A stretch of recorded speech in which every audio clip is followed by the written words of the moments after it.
Voyager 1 is the farthest human-made object in existence. It has been flying for nearly 5 decades. It has crossed the boundary where the solar wind ends and interstellar space begins. And after all of that, after almost 50 years of continuous travel at over 38,000 miles per hour, it has covered less than 1/10 of 1% of the distance to the nearest star. It is not even close to leaving the solar system. The Oort cloud, our sun's outermost gravitational reach, stretches up to roughly 1.5 light years into the void. Voyager will need another 300 years just to touch its inner edge. What waits beyond that edge is not a frontier opening. It is a barrier beginning, and nothing we have ever built is ready for it. If this is the kind of deep space storytelling that pulls you in, do me a favor and hit that like button, and if you have not already, subscribe to the channel. It helps more than you know, and it means I get to keep making these for you. Are you comfortable? Now, let's begin. There's a story we have been telling ourselves for generations. It goes something like this. First, we leave the surface, then we reach orbit, then the moon, then Mars, then the outer planets, and then one day, we leave the solar system entirely and head for the stars. Each step follows the last like rungs on a ladder. Each one is harder than the one before, but the direction never changes. Outward, further, more. The story feels natural, it feels inevitable, and it has shaped the way nearly every human being alive thinks about the future of space exploration. We treat leaving the solar system the way previous centuries treated crossing an ocean.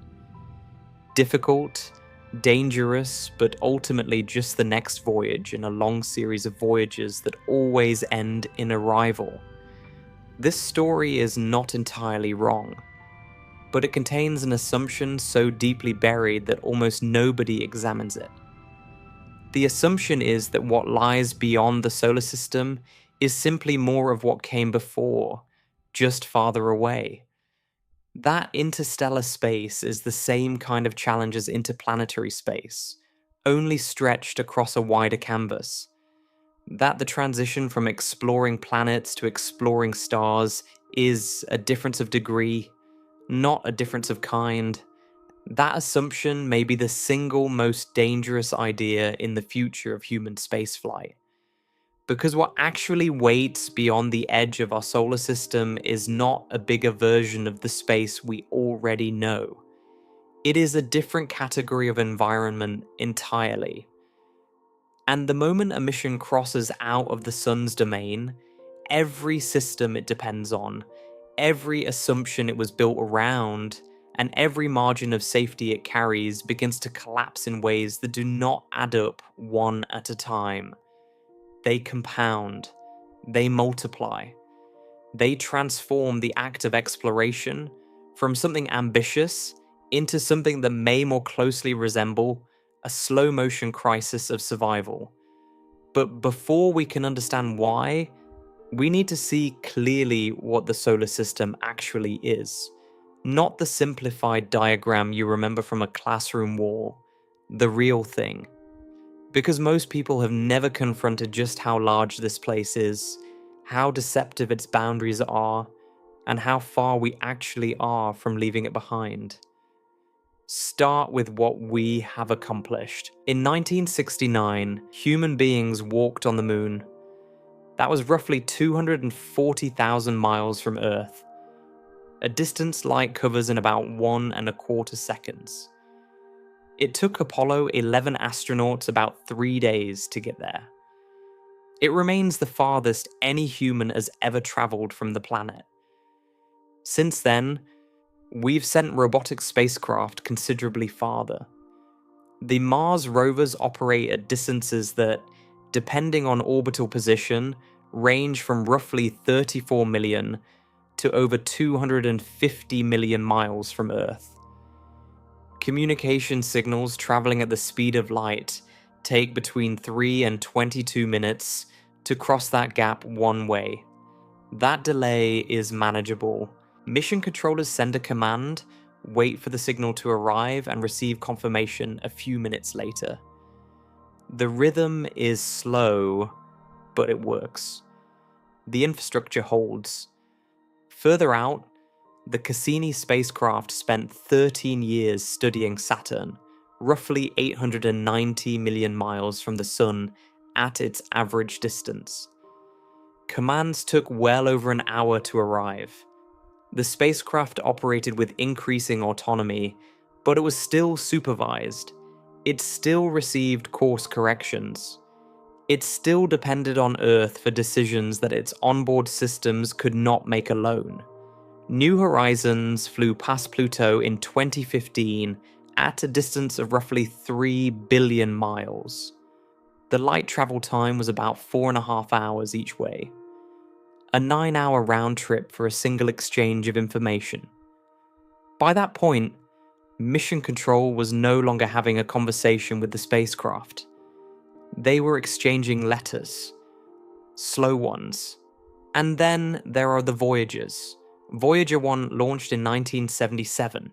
It flew past Jupiter in 79 and Saturn in 80. After that, it kept going. It had no more planetary targets. Its mission became the void itself. In August of 2012, Voyager 1 crossed a boundary called the heliopause, the outermost edge of the heliosphere, the vast bubble of charged particles and magnetic fields that the Sun blows outward into space.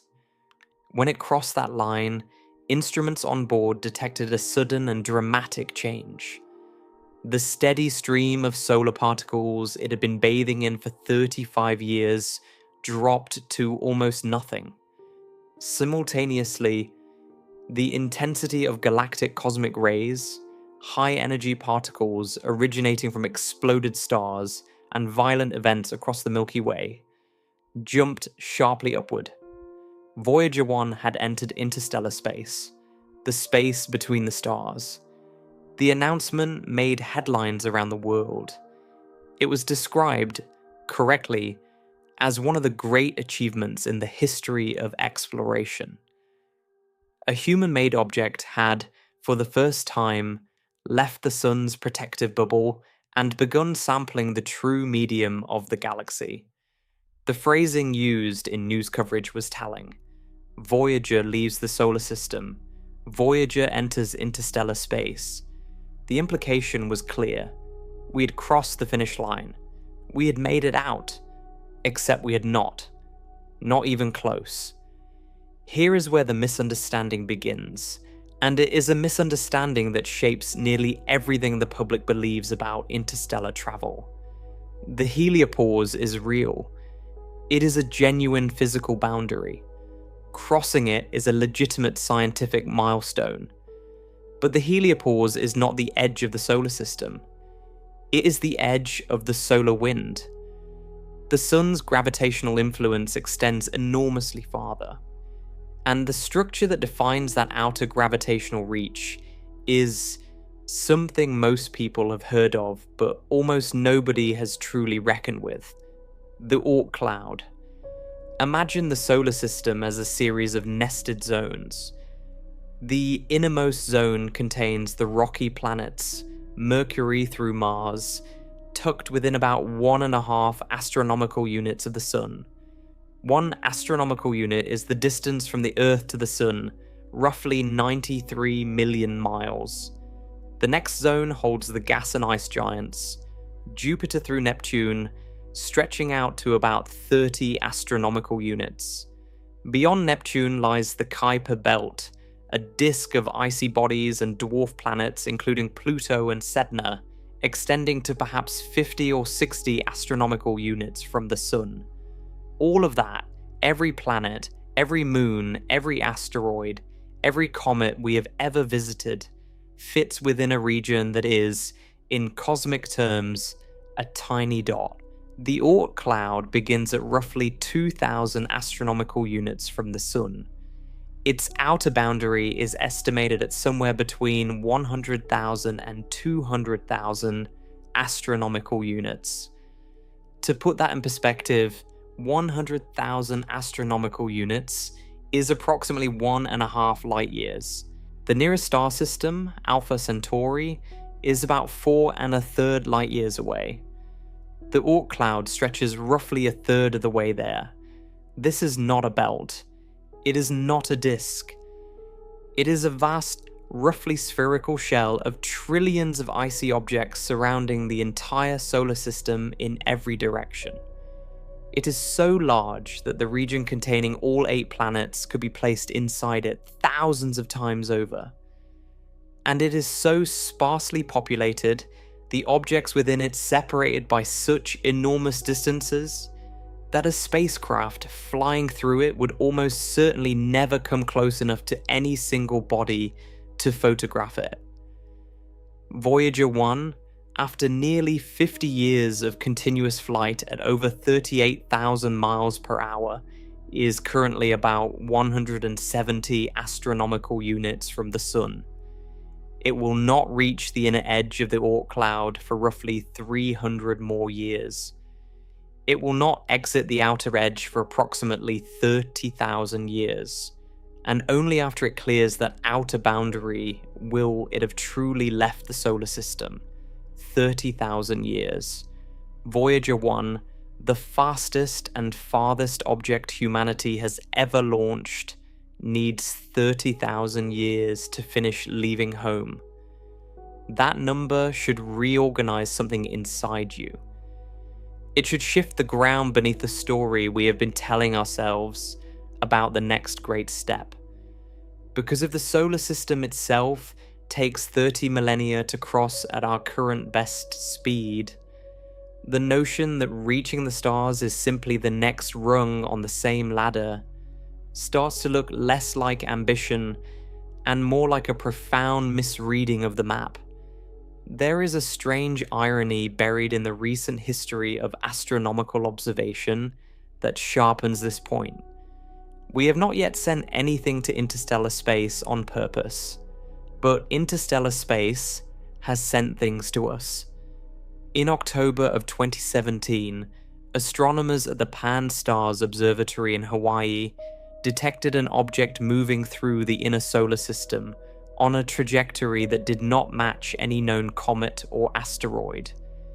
Its path was hyperbolic, meaning it was not gravitationally bound to the sun. It had come from outside. It was the first confirmed interstellar object ever observed passing through our solar system.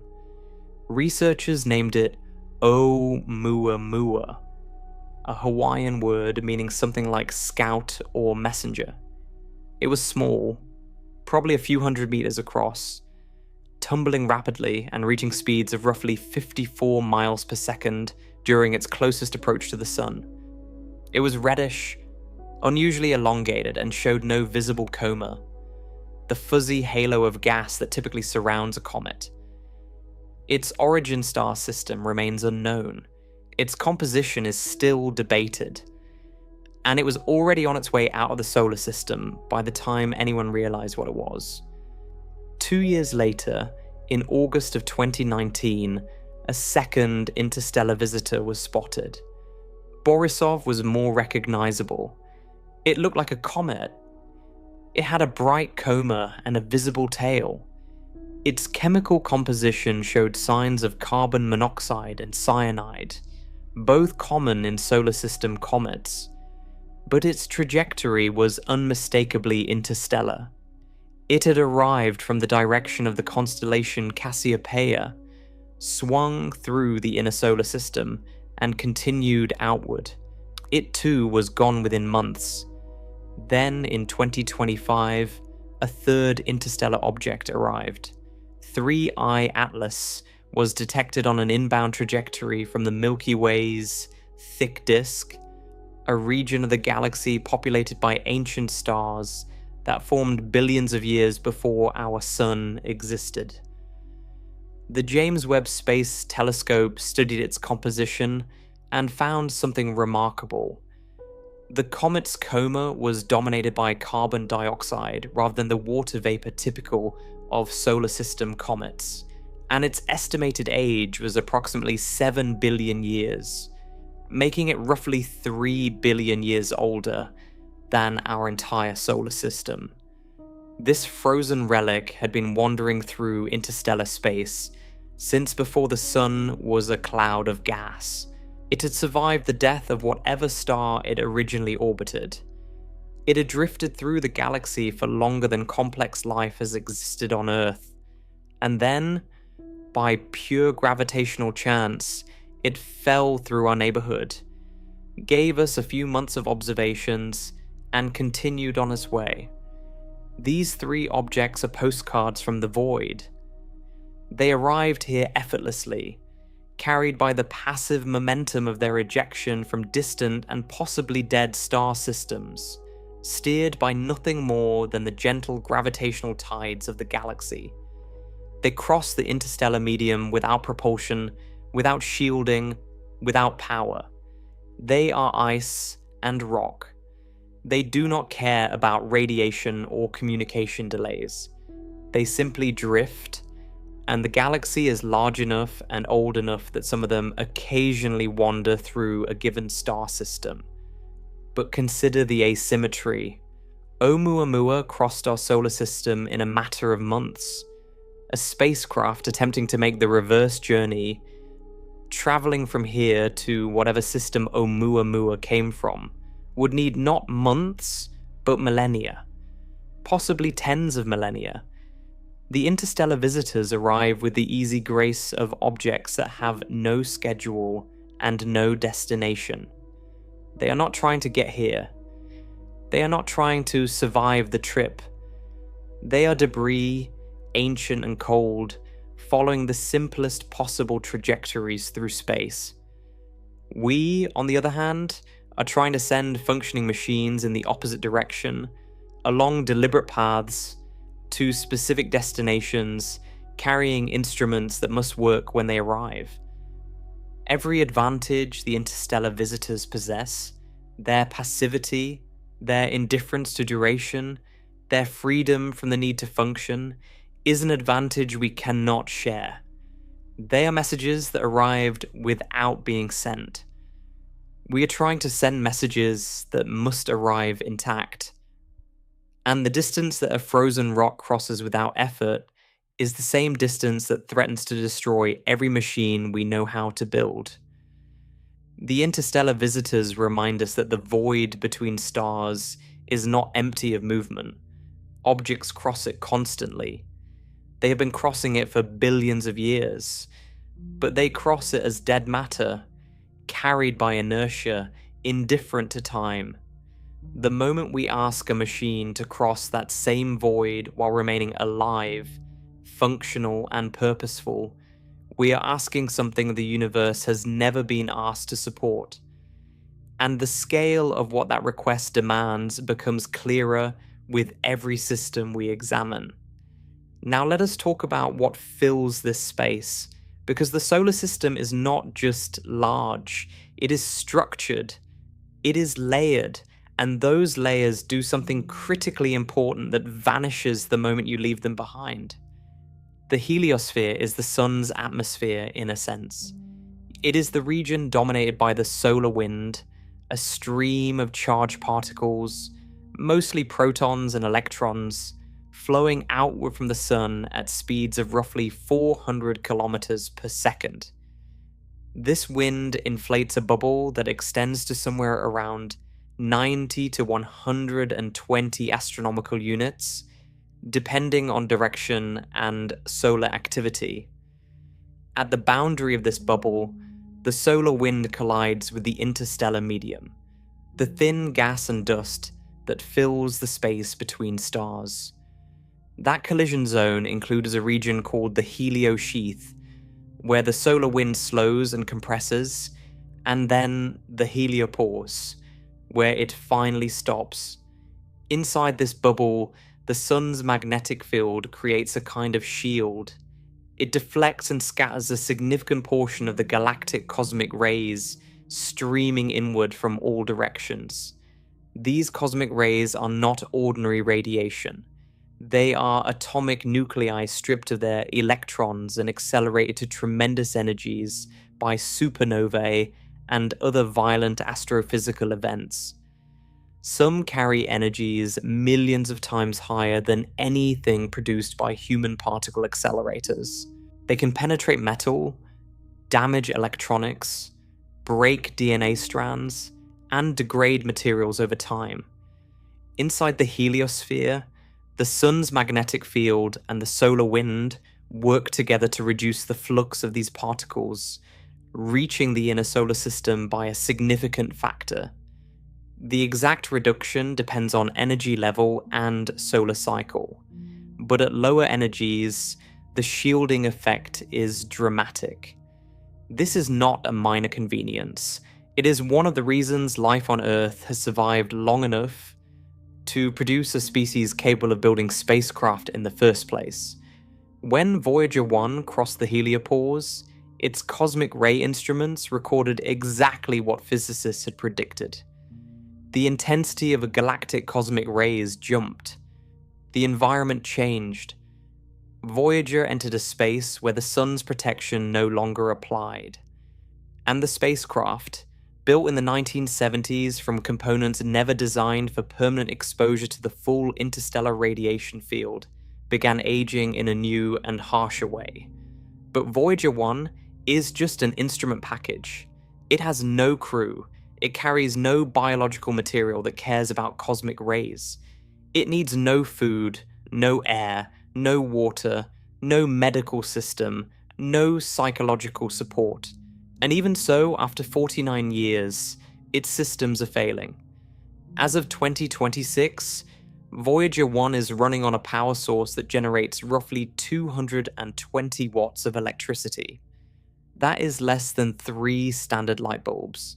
Its radioisotope thermoelectric generators, which convert heat from decaying plutonium-238 into electrical power, lose about 4 watts per year as the plutonium decays. Engineers at the Jet Propulsion Laboratory have been shutting down instruments one by one to keep the remaining ones alive. In April of 2026, they turned off the low-energy charged particles experiment, an instrument that had been operating almost continuously since launch. The spacecraft now runs 2 functioning science instruments. The team hopes to keep at least one running into the early 2030s. After that, Voyager 1 will go silent.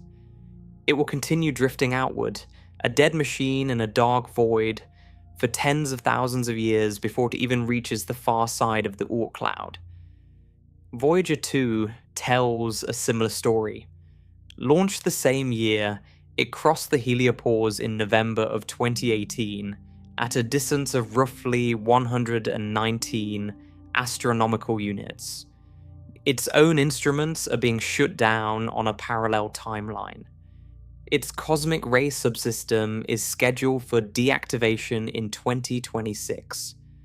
The same slow power death is unfolding. These 2 spacecraft represent the absolute farthest reach of human engineering. They were built to survive the outer solar system. They were designed for Jupiter's radiation belts, Saturn's rings, the extreme cold of the outer planets. They were over-engineered by the standards of their time, robust enough to outlast their original missions by decades. And they are dying, slowly but certainly, before they have traveled even 1% of the distance to the nearest star. Let that comparison settle for a moment. Less than 1%. After nearly 5 decades. At speeds no crewed spacecraft has ever approached. Now consider what this means for the story we start with. The story that says leaving the solar system is simply the next step. The Voyagers were not interstellar missions. They were planetary flyby missions that happen to keep going. They carry no propulsion systems capable of course changes. They have no ability to slow down. They have no destination. They are messages in bottles, thrown outward with just enough energy to escape the sun's gravitational pull, coasting forever on the momentum they were given in 1977. Nothing we have built since has gone farther or faster on an outward trajectory. The Parker Solar Probe holds the record for the fastest human-made object, reaching speeds of nearly 400,000 miles per hour during its close passes of the sun. But that speed is achieved by falling toward the sun, not by heading away from it. The velocity is not outward. It is not useful for reaching the stars. It is a product of gravity, not propulsion. In September of 2025, NASA launched the Interstellar Mapping and Acceleration Probe, known as IMAP, from Kennedy Space Center. It is now stationed roughly 1 million miles from Earth at a gravitational balance point called Lagrange Point 1, where it studies the heliosphere and the particles streaming inward from interstellar space. Its science phase officially began in February of 2026. IMAP is an extraordinary mission. It will produce the most detailed maps of the heliosphere's boundary ever made. It will help scientists understand how the sun's bubble interacts with the galactic environment. It will tell us more about the shield we live inside than we have ever known. But IMAP is not going to the boundary. It is observing from the inside. It is studying the wall of the house by standing in the living room. And the data it sends back, as valuable as it is, will also sharpen a question that very few people are comfortable asking. If this is what the boundary looks like from here, if the heliosphere is this complex, this dynamic, this consequential for everything inside it, then what happens to a mission that actually crosses lead it and keeps going? That question leads somewhere uncomfortable. Because the answer is not simply that things get harder. The answer is that the entire framework of space exploration, every assumption about power, communication, shielding, repair, navigation, and mission duration, undergoes a transformation so severe that it barely resembles the same activity. We talk about going to the stars the way we talk about going to Mars, as if one naturally leads to the other, as if crossing interplanetary space and crossing interstellar space differ only in how far the odometer reads at the end. In cultural terms, leaving the solar system feels like the obvious next step in the same grand story. The Voyagers did it, at least symbolically. Science fiction has rehearsed it for a century.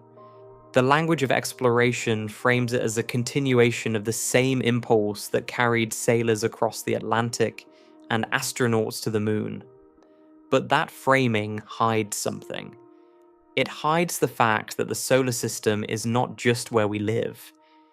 It is the environment that makes space exploration possible at all. Every mission we have ever flown has depended on the sun for energy, on planets for gravity assists, on relatively short communication distances for ground control, on the heliosphere for radiation shielding, and on the basic assumption that if something goes wrong, the problem is solvable because someone at home can hear you, help you, or at least know what happened. Beyond the heliosphere, all of that ends, not gradually, not one factor at a time, spread across a gentle transition. It ends as a package. The sun grows dim. The planets disappear from the navigation equation. The communication delay stretches from hours to days to weeks to years. The cosmic ray flux climbs to its full, unshielded intensity. The thermal environment drops to a background temperature just a few degrees above absolute zero, with no nearby star to moderate it. And the distance to any possible rescue, resupply, or repair grows so large that the concept itself becomes meaningless. What waits beyond the solar system is not more of the same. And the missions that would cross that boundary would not be doing the same thing we have done before, only farther away. They would be doing something we have never done, something we may not yet know how to do, something that changes the meaning of every word we use to describe exploration. What follows explains exactly what changes, system by system, when the sun is no longer part of the equation. Every spacecraft ever built by human hands was designed to operate inside the sun's domain. That statement sounds obvious. It is not meant to be clever. It is meant to be precise. Because the implications of that single fact extend into every wire, every circuit, every thermal blanket, every communication antenna, every line of software, and every watt of power aboard every machine we have ever sent into space. The sun is not just a nearby star. For the purposes of engineering, it is the entire infrastructure. And the moment a mission leaves the region where the sun still matters, that infrastructure does not weaken. It vanishes. To understand what this means in practice, you have to look at the systems one at a time, because the collapse does not happen as a single dramatic failure. It happens as a series of quiet, simultaneous withdrawals, each one removing a pillar that the mission did not realize it was standing on until it was gone. Start with power. The vast majority of spacecraft operating within the inner solar system generate electricity from sunlight. Solar panels convert photons into current. The closer a spacecraft is to the sun, the more energy it receives per square meter of panel.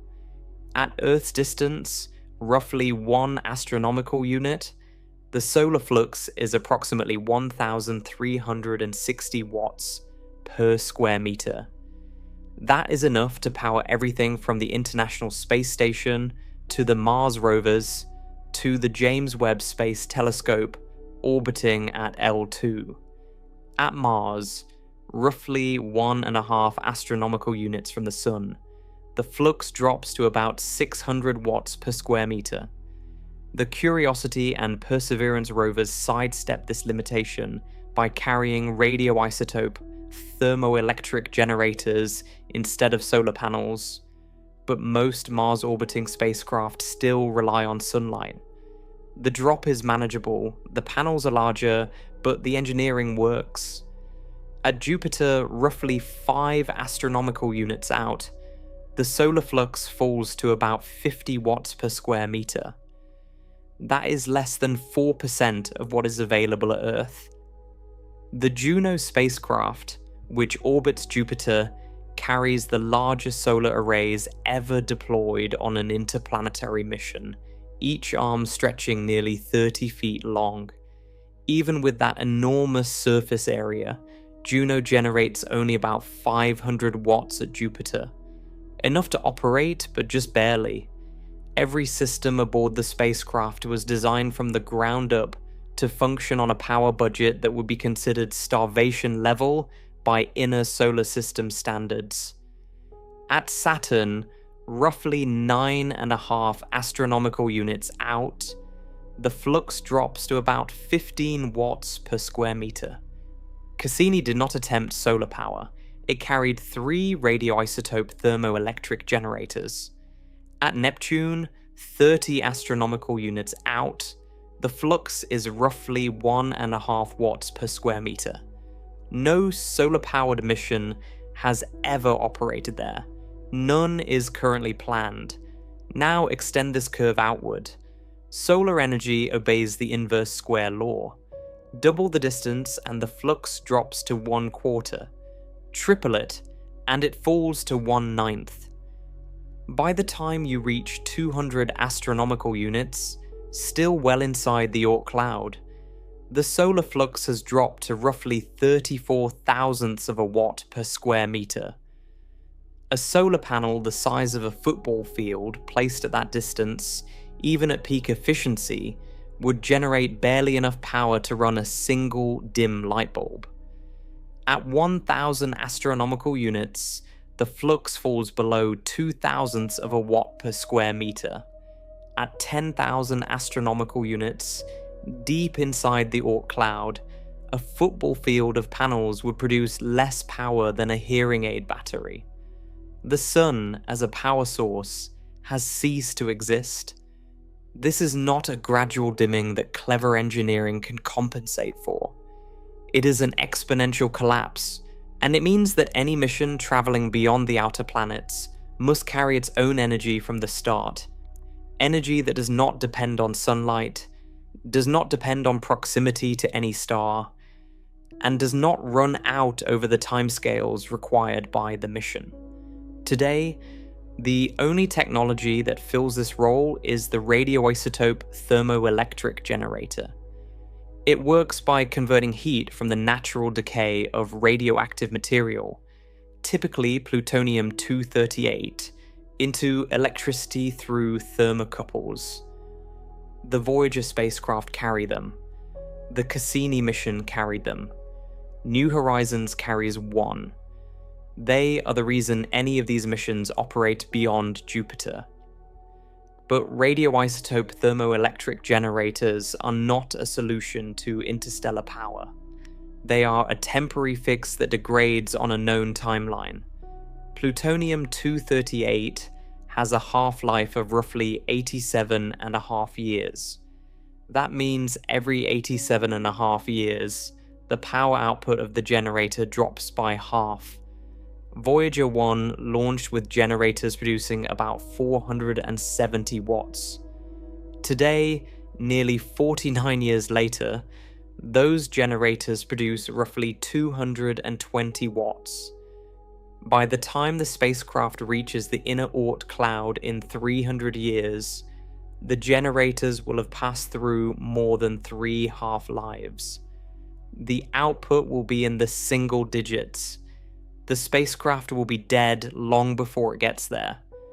A mission to the stars, even a robotic one traveling at speeds vastly greater than Voyager, would need to operate for decades at minimum, centuries or millennia, at more realistic speeds. No radioisotope generator lasts that long. No battery does. No fuel cell does. No existing power technology provides continuous electricity across the timescales that interstellar distances demand at any speed we can currently achieve or seriously propose. Some theoretical concepts exist. A small nuclear fission reactor could potentially operate for decades if designed for longevity. Antimatter annihilation could release enormous energy from tiny quantities of fuel, but containment technology does not exist, and production of antimatter in useful amounts remains far beyond current capability.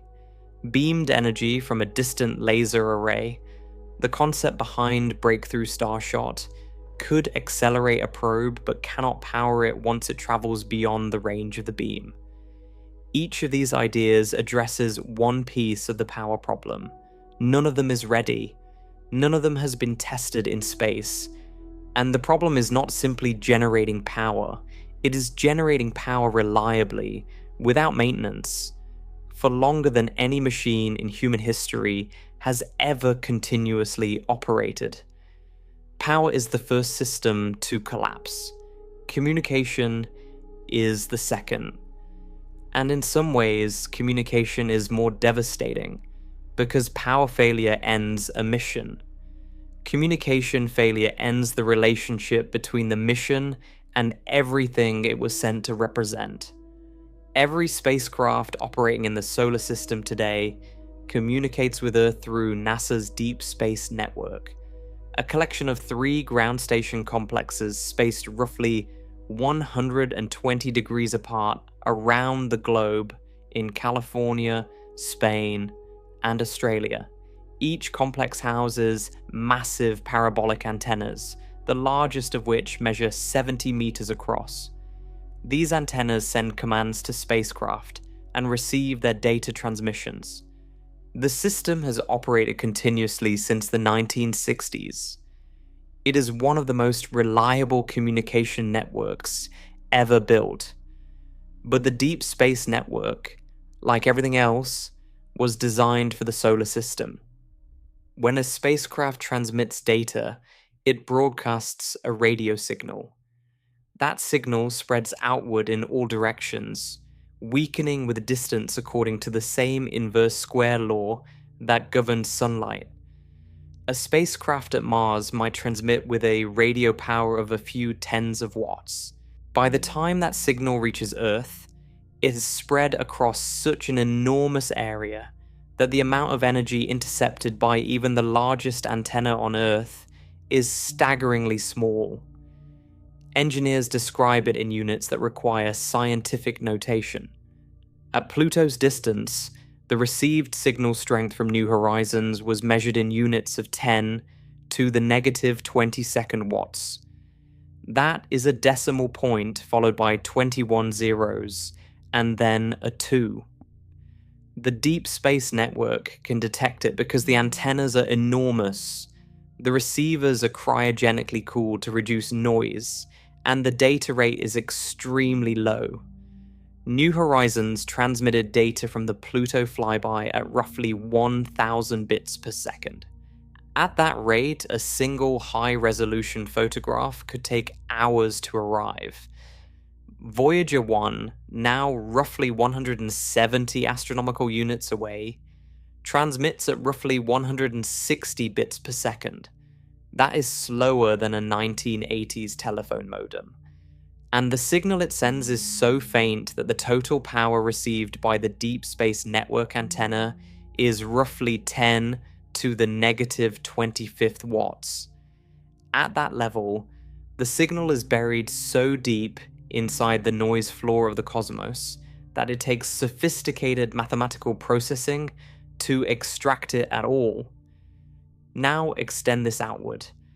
At 1,000 astronomical units, roughly the inner Oort cloud, the signal from a Voyager-class transmitter would be over 37 times weaker than it is today. Extracting useful data would require either dramatically more powerful transmitters on the spacecraft, which requires more power, which is the problem we just discussed, or dramatically larger antennas on Earth, or both. At 10,000 astronomical units, roughly the middle of the Oort cloud, the challenge grows by another factor of 100. At 100,000 astronomical units, the outer edge, the signal strength drops by another factor of 100 again. These are not incremental difficulties, they are exponential walls, and they apply to both directions of the link. Commands sent from Earth to the spacecraft face the same attenuation. A more powerful ground transmitter can partially compensate, but the spacecraft's ability to hear that signal depends on its own antenna size and receiver sensitivity, both of which are constrained by the mass and power budgets that are themselves collapsing. And beyond signal strength, there is the delay. At Voyager, one's current distance, a radio signal traveling at the speed of light takes roughly 23.5 hours to arrive. In November of 2026, the spacecraft will reach a milestone. It will be one light day from Earth. A command sent on a Monday morning will not receive a response until Wednesday morning. This is not science fiction. This is the current operational reality for the farthest active mission in existence. At 1,000 astronomical units, the one-way light time would be roughly 5.5 days. At 10,000 astronomical units, roughly 2 months. At the distance of Alpha Centauri, 4 1/3 years. A question asked today would not receive an answer until nearly a decade had passed. What does this mean for mission operations? It means everything changes. Not in the soft, metaphorical sense, in the hard, operational sense. A spacecraft experiencing a critical failure at Mars can receive emergency commands within 22 minutes. The delay is painful, but the mission can be saved. At Pluto's distance, the delay is about 5 hours. Harder, but still conceivable. At the inner Oort cloud, the delay is nearly 6 days. At the nearest star, the delay is 4 1/3 years. No ground team can troubleshoot a failing system when the round-trip conversation takes 8.5 years. No software patch can be uploaded in time to prevent a cascade failure that began a decade before anyone on Earth knew it was happening. No mission controller can steer a spacecraft around a debris impact that occurred before the light from the event even left the spacecraft's antenna. Beyond a certain distance, mission control is not delayed. It is fictional. The spacecraft is alone. Whatever happens to it happens in silence, and the outcome is determined by what the machine was designed to handle before it launched. This is the second collapse. Power goes first, then communication. But there is a third, and in many ways it is the most consequential of all, because it concerns the environment the spacecraft must survive in every second of every day for the entire duration of the mission. Radiation.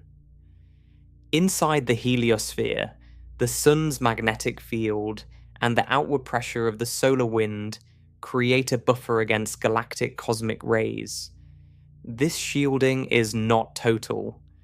Cosmic rays do penetrate the heliosphere, and astronauts aboard the International Space Station accumulate radiation doses that exceed what is considered safe for long-duration exposure. Missions to the Moon and Mars carry serious radiation risks that engineers spend billions of dollars trying to mitigate.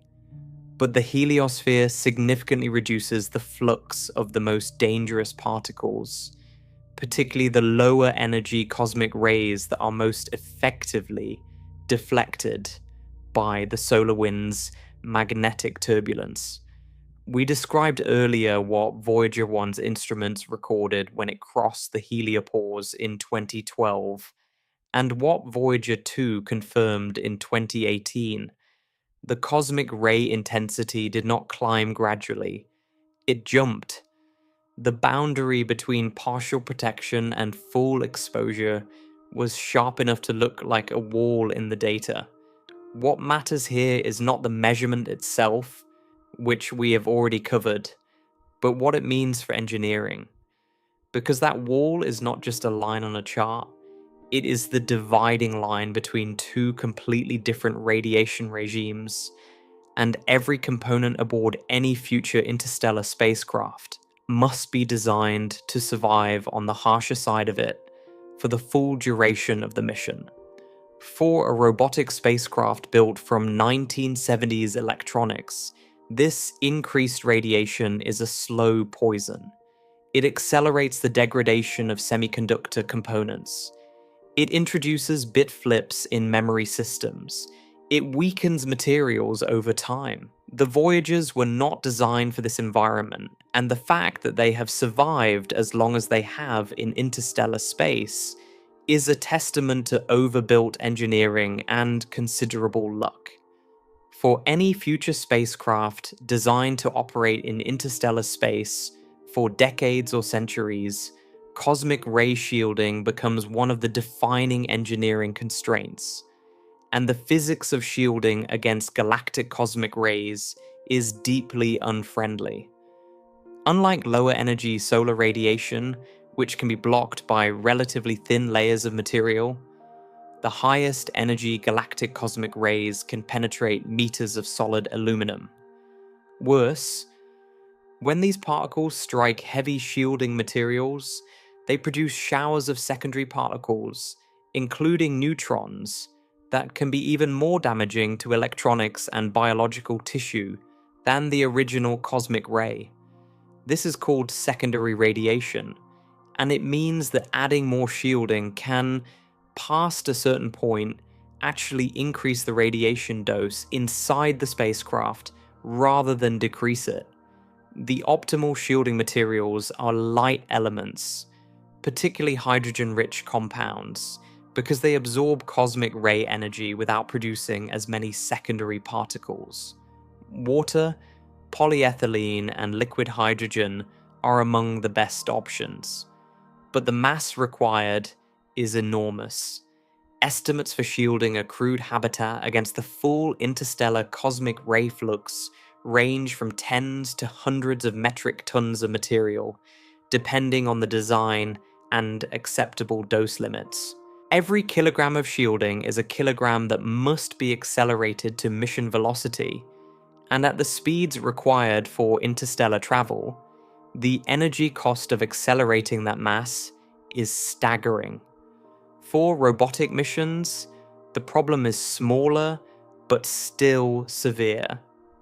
Electronics designed for the interstellar radiation environment must be radiation hardened to standards that exceed anything currently in use.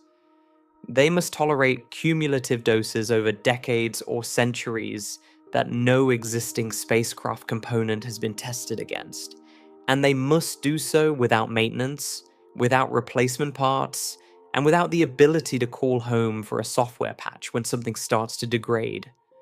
Radiation is not the only environmental threat beyond the heliosphere, but it is the most constant and the most inescapable. There is no shadow to hide in. There is no magnetosphere to shelter behind.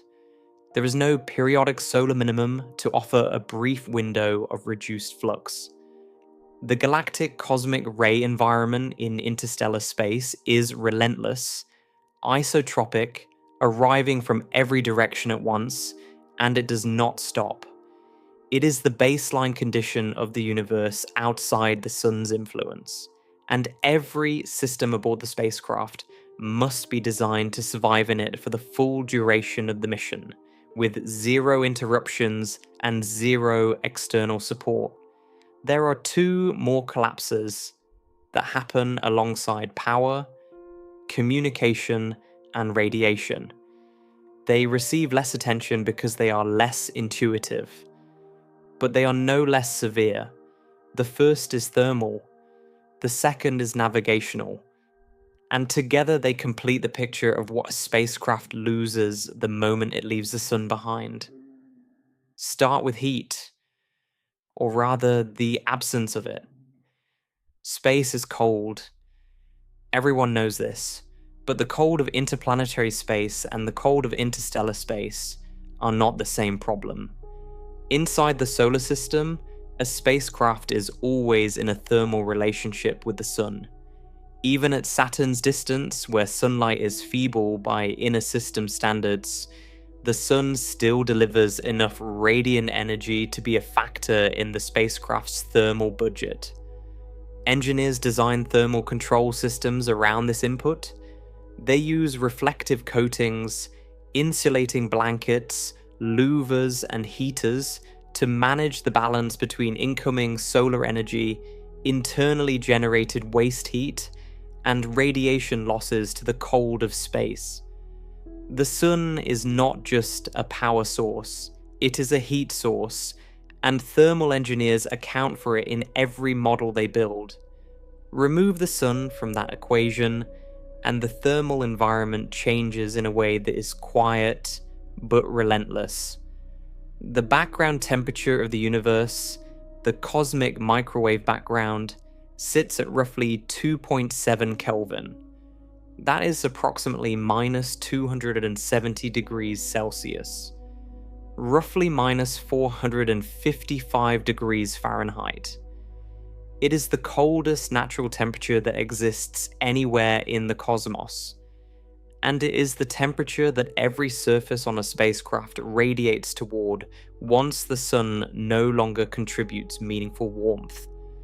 A spacecraft in interstellar space is a warm object, surrounded by the coldest possible environment. It loses heat in every direction, continuously, through infrared radiation. The only heat it can replace is the heat generated internally by its own electronics and power systems. And as we have already established, the power system is decaying. Every watt lost to plutonium decay is a watt less of heat available to keep the spacecraft's components within their operating temperature range. This matters because electronics have temperature limits. Semiconductors behave differently at extreme cold. Solder joints become brittle. Lubricants in mechanical systems stiffen and eventually solidify. Battery chemistry changes. Oscillator frequencies drift. The spacecraft's own body becomes an adversary as materials contract unevenly, stressing joints and connections in ways that thermal models can predict for years, but not for centuries. The Voyager spacecraft are already living this problem. Engineers have turned off heaters on multiple subsystems to conserve the tiny amount of electrical power remaining. Fuel lines that carry hydrazine, the propellant used for attitude control thrusters, are at risk of freezing. If the hydrazine freezes, the thrusters cannot fire. If the thrusters cannot fire, the antenna cannot be pointed at Earth. If the antenna drifts off target, the mission ends not in a dramatic failure, but in a quiet misalignment that no one can correct from 16 billion miles away. Imagine a thermos sitting in an industrial freezer. As long as the thermos has hot liquid inside, it maintains its temperature, but the liquid cools gradually. The insulation slows the loss but does not stop it. Eventually the contents reach the temperature of the freezer. A spacecraft in interstellar space is that thermos, and the freezer is the entire universe. The only hot liquid is the power system, and it is draining at a rate that cannot be replenished. For a mission lasting decades, this thermal problem is manageable with careful design. For a mission lasting centuries, it becomes a defining constraint.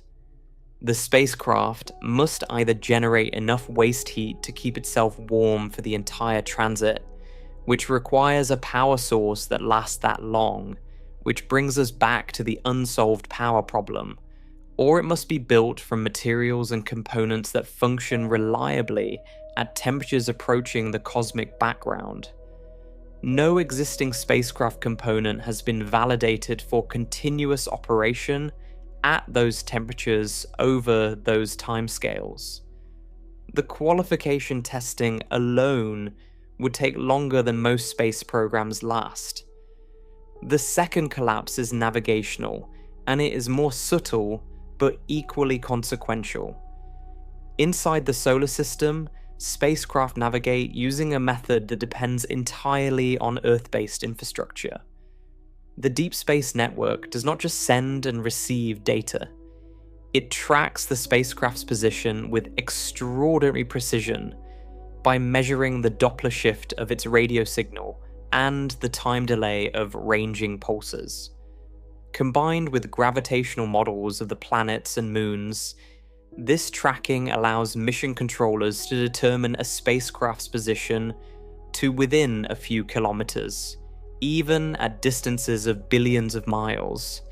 The technique is called radiometric navigation, and it has guided every deep space mission in history. It works because the solar system is gravitationally structured. The positions of the planets are known to extraordinary precision. The gravitational forces they exert on the spacecraft are predictable. The Earth-based antennas can maintain a strong enough signal link to perform the ranging measurements. And the communication delay, while inconvenient, is short enough that navigation updates can be computed and uploaded in a time frame that matters. Beyond the solar system, every element of this system degrades or disappears. The signal link weakens to the point where ranging measurements become unreliable or impossible. The gravitational structure of the solar system, the known masses in known positions that allow trajectory calculations, fades to irrelevance.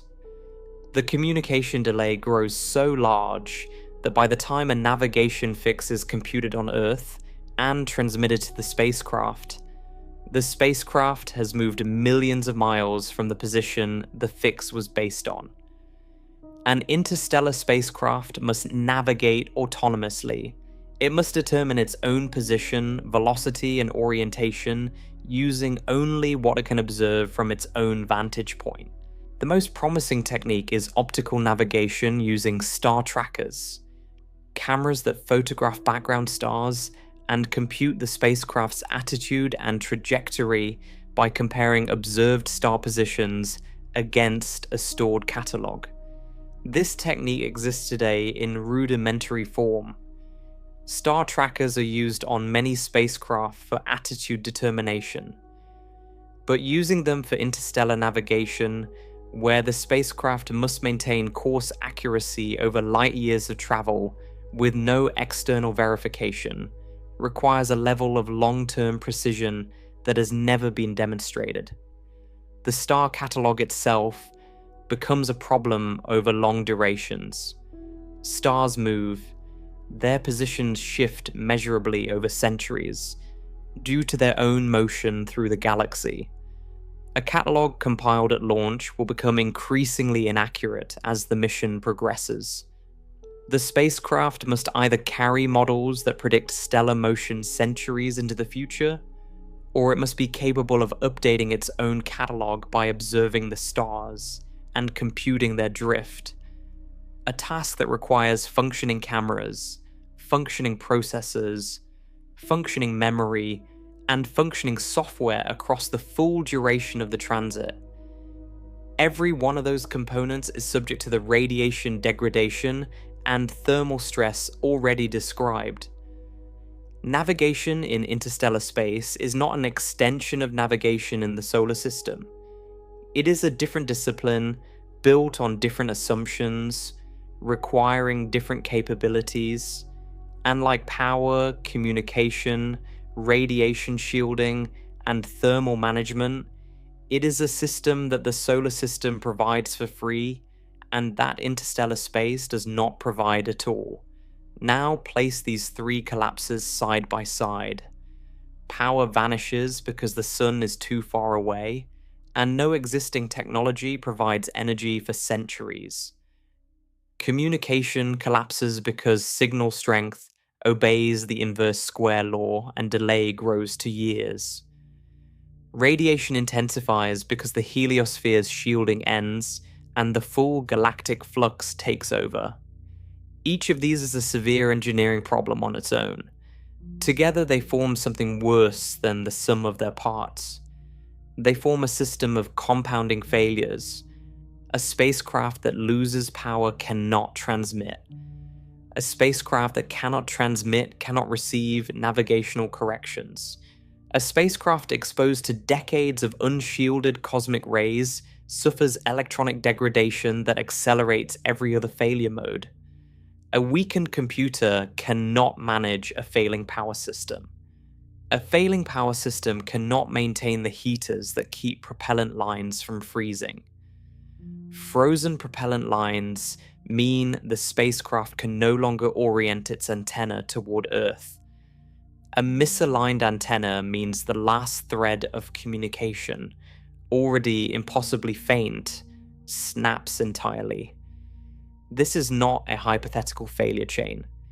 This is a description of the actual risks faced by the Voyager spacecraft right now in the early stages of their interstellar coast, while they are still closer to the sun than to the inner edge of the Oort cloud by a factor of more than 10. The Voyager team at the Jet Propulsion Laboratory has spent years managing exactly these cascading risks, turning off instruments to save power, carefully timing commands to account for the growing delay, monitoring radiation-induced anomalies in spacecraft behavior. They are among the most experienced deep space engineers alive, and even they describe the process as one of managed decline. They are not flying the spacecraft.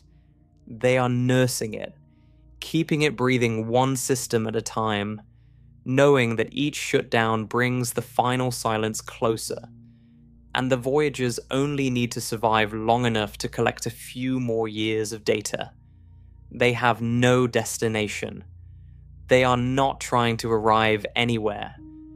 They do not need to slow down, deploy instruments, conduct observations at a target, and transmit the results. They are drifting, and they are dying. And the distance they have covered is a rounding error compared to the distance that any real interstellar mission would need to cross. There is one more system failure that deserves attention here, because it is the one that separates interstellar missions from everything that came before. It is not a physical system, it is a conceptual one. It is the assumption of support. Every mission ever launched into the solar system carried an invisible tether. Not a physical cable, but a web of assumptions. The assumption that someone was listening. The assumption that if a fault occurred, a team of engineers could diagnose it and send a fix. The assumption that spare parts existed on Earth, even if they could not be delivered, because the knowledge of how the spacecraft works was still maintained somewhere. The assumption that the mission had a home base, a ground truth, a reference point, a place that knew it existed and cared about its survival. Beyond the solar system, that tether stretches until it breaks, not because anyone chooses to cut it, but because distance and time make it physically meaningless. A ground team that receives a distress signal 4 years after it was sent cannot help. A knowledge base maintained on Earth is useless to a spacecraft whose computers have drifted so far from their original configuration that no one alive remembers the codebase. A civilization that launched a probe and then spent 2 centuries evolving its own technology may no longer have the equipment or the expertise to communicate with the thing it sent. This is not about emotional isolation, though that would matter enormously for a crewed mission. This is about operational reality. A spacecraft beyond the solar system is not merely far from home. It is functionally independent of home. Whatever it carries at launch is everything it will ever have. Whatever capabilities it leaves with are the only capabilities it will ever possess. There is no upload, there is no resupply, there is no second chance. Inside the solar system, failure is recoverable. Hubble was repaired by astronauts. The Mars rovers have received hundreds of software updates over their operational lives.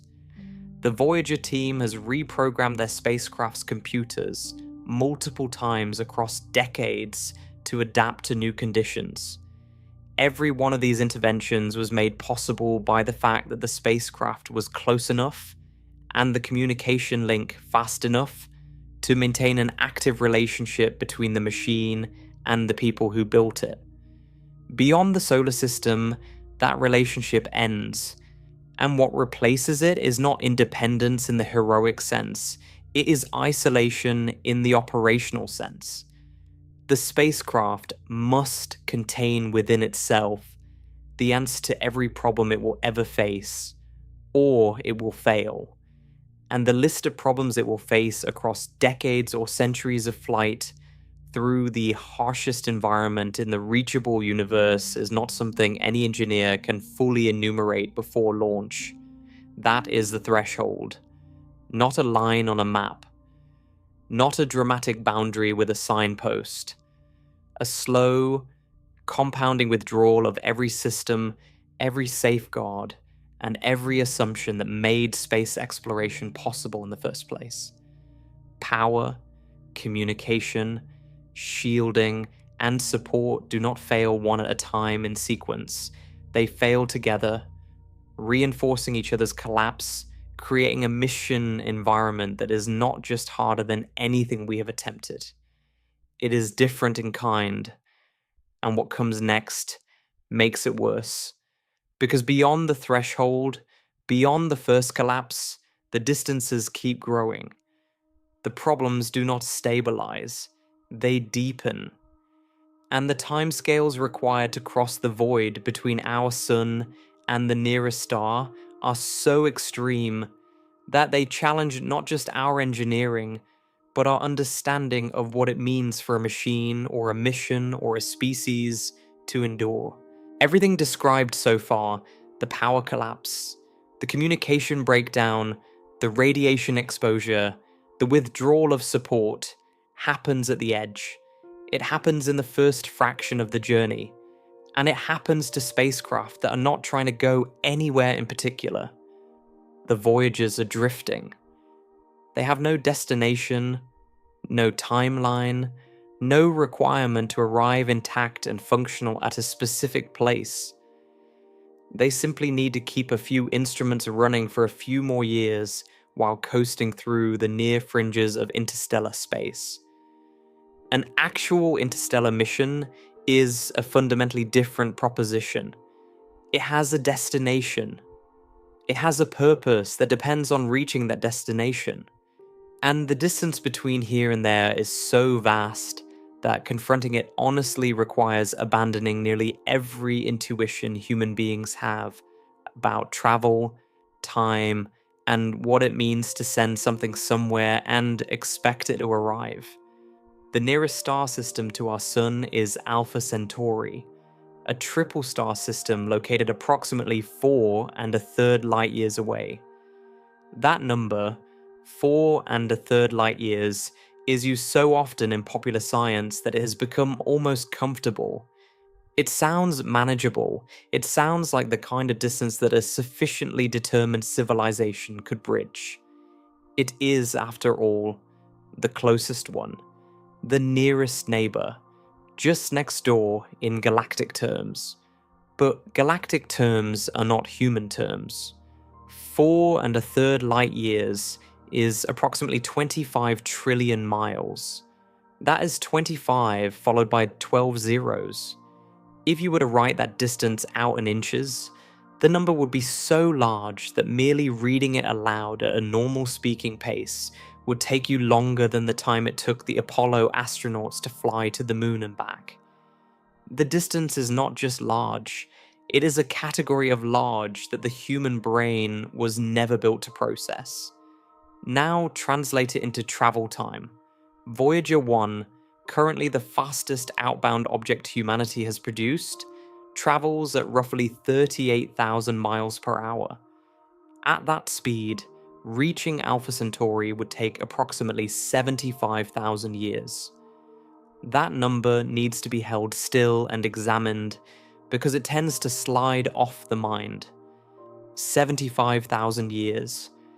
The entirety of recorded human history, every empire, every language, every war, every invention, everything from the earliest cave paintings to this sentence, fits inside roughly 10,000 years. Voyager would need 7.5 times that span just to reach the nearest star, and it would arrive dead, powerless, unable to transmit, unable to observe, a frozen husk drifting past its target in silence, because it carries no mechanism to slow down. That is the baseline.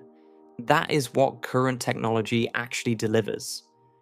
Everything else, every proposed interstellar mission concept, every theoretical propulsion system, every optimistic timeline is measured against that baseline. And every one of them faces the same fundamental problem. The distance is not merely large, it's large enough to break things.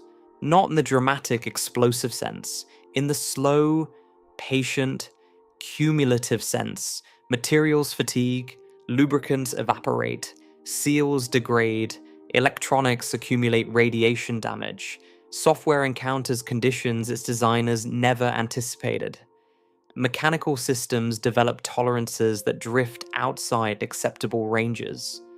Thermal cycling, the endless expansion and contraction caused by temperature variations, weakens joints and connections over thousands of repetitions. And all of this happens across timescales so long that even if a repair were theoretically possible, the tools, the expertise, and the civilization that built the machine may no longer exist in a form that could perform it. This is the crisis of duration. And it is the dimension of interstellar travel that receives the least attention in public discussions because it is the least dramatic and the most lethal. Consider what duration means in engineering terms. The longest operating spacecraft in history are the Voyagers, approaching their 50th year. They are extraordinary machines, but they are failing. Systems that worked flawlessly for decades are now degrading.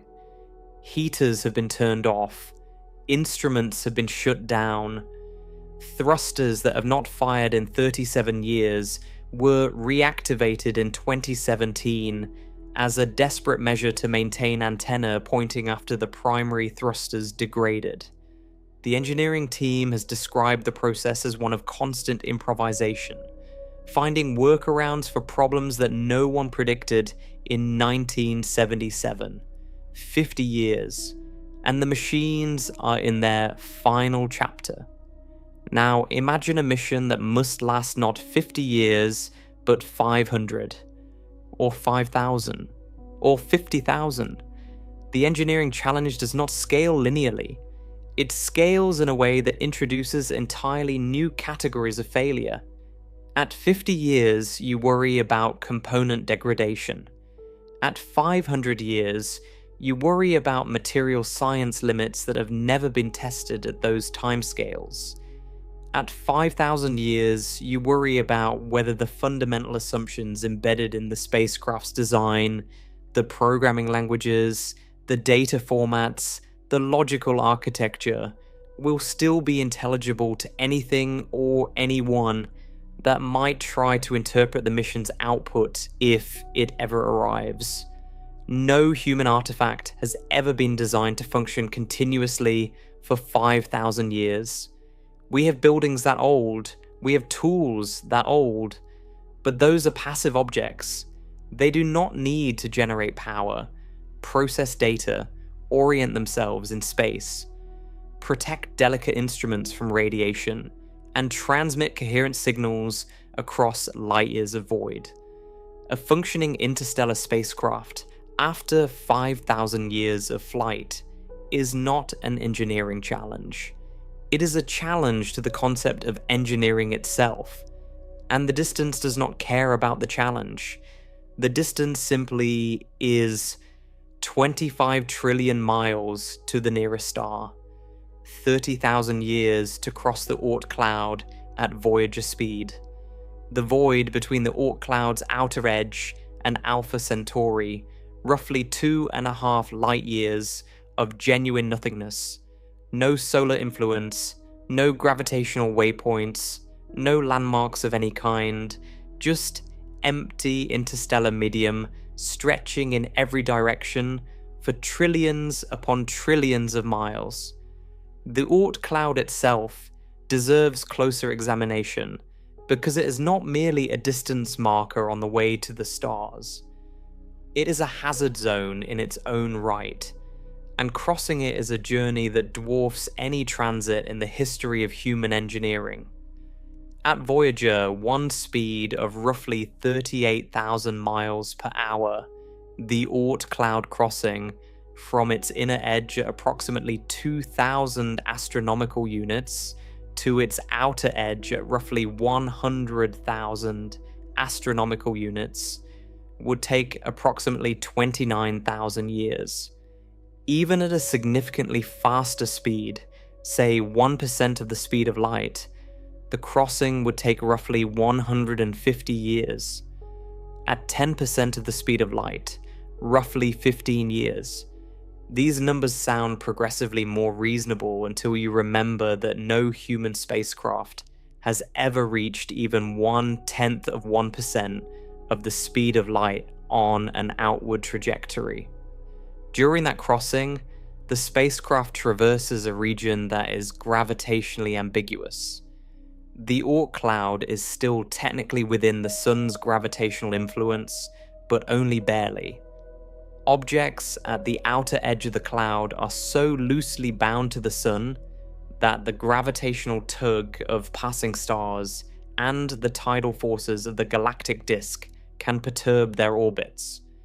The spacecraft itself, moving through this region, experiences essentially no useful gravitational interaction. There are no large bodies to swing past, no gravity assist to harvest. The trillions of icy objects in the Oort cloud are separated by such vast distances, typically billions of miles between any two of them, that the probability of a close encounter with any one of them is vanishingly small. What the Oort cloud does provide is an extended transition zone where the spacecraft has fully lost the heliosphere's protection, but has not yet reached open interstellar space. It is a no man's land. The cosmic ray flux is at full interstellar intensity. The sun is too far away to provide meaningful power or thermal input. Communication with Earth is already operating on delays of days to weeks, depending on how far into the cloud the spacecraft has traveled. And the crossing takes so long that cumulative system degradation is not a hypothetical concern. It is the primary engineering challenge. A spacecraft entering the inner Oort cloud is already at the limit of what current power technology can sustain. A spacecraft exiting the outer Oort cloud, decades or centuries later, must still be functional enough to continue its mission across the remaining distance to the destination star. The Oort cloud is not just the edge of the solar system, it is the first gauntlet, and it must be survived before the true interstellar crossing even begins. This void deserves its own attention, because it is unlike any space that human missions have ever encountered. Inside the solar system, there is structure. There are planets whose gravity can be used to accelerate or redirect a spacecraft. There are moons that serve as targets for observation. There are asteroid belts and cometary reservoirs that provide context, scientific interest, and navigational reference. Even in the Oort cloud, a spacecraft has at least a frame of reference, a faint but real gravitational slope it is climbing away from. A structure, however, tenuous that distinguishes here from there. Beyond the Oort cloud, that structure ends. The spacecraft enters a region where the nearest gravitational influence of any significance is the destination star, which is still light years away, and exerts essentially zero measurable pull at the start of the crossing. The interstellar medium itself is extraordinarily sparse, averaging only about 1 atom per cubic centimeter across the galaxy, and even less than the local neighborhood around our sun. There is nothing to interact with, nothing to push against, nothing to navigate by except the distant stars themselves. Imagine driving across a continent where every gas station, road sign, repair shop, rest stop, and other vehicle has been removed. The road stretches to the horizon in every direction with no feature, no landmark, no indication of progress. You cannot refuel. You cannot stop for repairs. You cannot ask for directions. And the drive will take longer than your civilization has existed. That is the interstellar void for a spacecraft. It is not hostile in the way Jupiter's radiation belts are hostile, actively trying to destroy you. It is hostile in the way that absolute emptiness is hostile. It offers nothing. It provides nothing. It simply persists, mile after mile after mile, for distances that make the entire solar system look like a parking lot. Now layer the radiation problem on top of this emptiness. Inside the heliosphere, galactic cosmic rays are partially deflected. Beyond it, they arrive at full intensity from every direction. A spacecraft crossing the interstellar void is bathed continuously in this radiation for the entire duration of the transit. At the energies carried by the most penetrating cosmic rays, there is no practical amount of shielding that reduces the dose to zero. The best that can be achieved is mitigation, reducing the flux to levels that delay rather than prevent degradation. For electronics, cumulative radiation dose creates a slow accumulation of damage in semiconductor materials. Transistors shift their operating characteristics. Memory cells become unreliable. Logic gates begin producing incorrect outputs. Over decades, this damage accumulates even in radiation-hardened components. Over centuries, it becomes the dominant failure mode for any electronic system. The spacecraft's computers, its sensors, its communication systems, its attitude control logic, all of them are slowly being eroded by the environment they are traveling through. There is another erosion happening simultaneously that has nothing to do with radiation and everything to do with speed. The interstellar medium is not perfectly empty. It contains on average roughly 1 hydrogen atom per cubic centimeter across the galaxy, with trace amounts of helium and heavier elements, and a sparse scattering of dust grains. At the speeds that most proposed interstellar missions would require, this thin medium becomes a weapon. At 10% of the speed of light, roughly 30,000 kilometers per second, a spacecraft collides with every atom and dust particle in its path at velocities that transform even the smallest grain into a projectile of extraordinary destructive power. A single dust grain, smaller than a human blood cell, striking the spacecraft at 10% of light speed, delivers its energy into a microscopic point, vaporizing itself and the material it hits, punching a crater far larger than the grain itself and generating a burst of plasma that damages surrounding structures. The interstellar medium contains, on average, 1 such dust grain per several thousand cubic meters. Over a journey of light years, the spacecraft sweeps through a column of space, trillions of miles long. The total number of impacts accumulates relentlessly. The effect is not a single catastrophic strike. It is a continuous sandblasting at the molecular level. The leading surface of the spacecraft is bombarded by hydrogen atoms arriving at relativistic energies. Each individual atom delivers a tiny amount of energy. But over years of transit, the cumulative effect erodes surface materials, degrades optical coatings, pits sensor windows, and weakens structural elements. For a spacecraft traveling at 20% of the speed of light, the concept proposed by Breakthrough Starshot, the problem is even more severe. The energy of each impact scales with the square of velocity, so doubling the speed quadruples the damage per particle.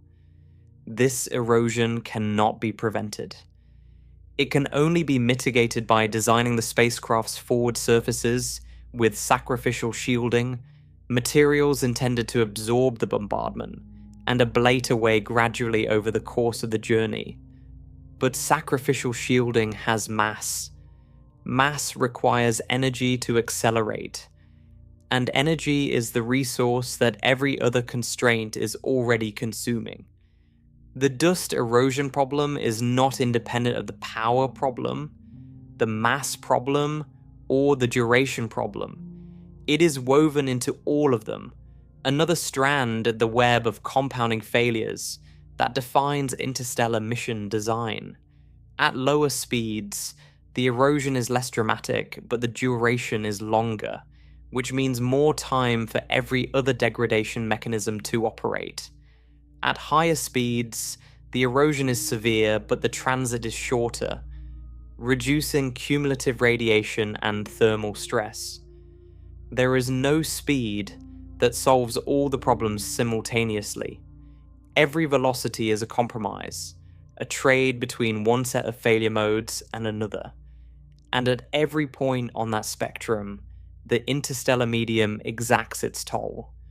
For a crewed mission, the radiation problem is vastly worse. Human cells are far more sensitive to cosmic ray damage than silicon. The health effects of prolonged exposure to the full galactic cosmic ray flux include elevated cancer risk, cardiovascular damage, central nervous system degradation, and potential cognitive decline. Research using simulated cosmic ray environments has shown damage to brain regions involved in decision-making and executive function. The shielding mass required to reduce crew exposure to acceptable levels over multi-decade transits is measured in hundreds of metric tons. Mass that must be accelerated along with everything else the crew needs to survive. And survival itself is its own compounding problem. A crewed interstellar mission, even at speeds far beyond our current capability, would need to sustain human life for decades at minimum. That means air, water, food, waste recycling, medical capability, psychological support, and a habitat structure that maintains pressurization and thermal stability across the entire transit.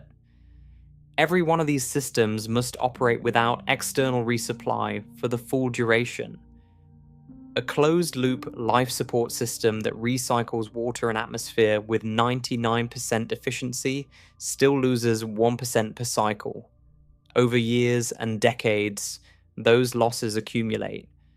Without periodic resupply from outside the system, the margins shrink, the reserves dwindle, and the habitat slowly becomes uninhabitable unless the recycling efficiency approaches perfection, a standard that no life support system has ever demonstrated outside of theoretical models. And then there is the human body itself, which carries its own set of duration limits that no amount of engineering can fully compensate for. Astronauts aboard the International Space Station experience measurable physiological changes within weeks. Bone density decreases at approximately 1 to 1.5% per month in microgravity. Muscle mass declines despite rigorous daily exercise. Fluid redistribution causes increased intracranial pressure, which has been linked to changes in vision in a significant percentage of long-duration crew members. The cardiovascular system adapts to the reduced demands of weightlessness in ways that make returning to gravity difficult and potentially dangerous. These effects are documented across missions lasting 6 months to a year. For a crewed interstellar mission lasting decades, even with artificial gravity generated by rotation, the cumulative physiological burden is largely unknown. No human being has ever lived in a rotating artificial gravity environment. The effects of partial gravity on long-term health, reproduction, cognitive function, and aging have never been studied beyond theoretical models and short-duration centrifuge experiments. A crewed interstellar vessel would be running an uncontrolled medical experiment on its own inhabitants for the entire duration of the transit. The psychological dimension is equally severe and even less understood.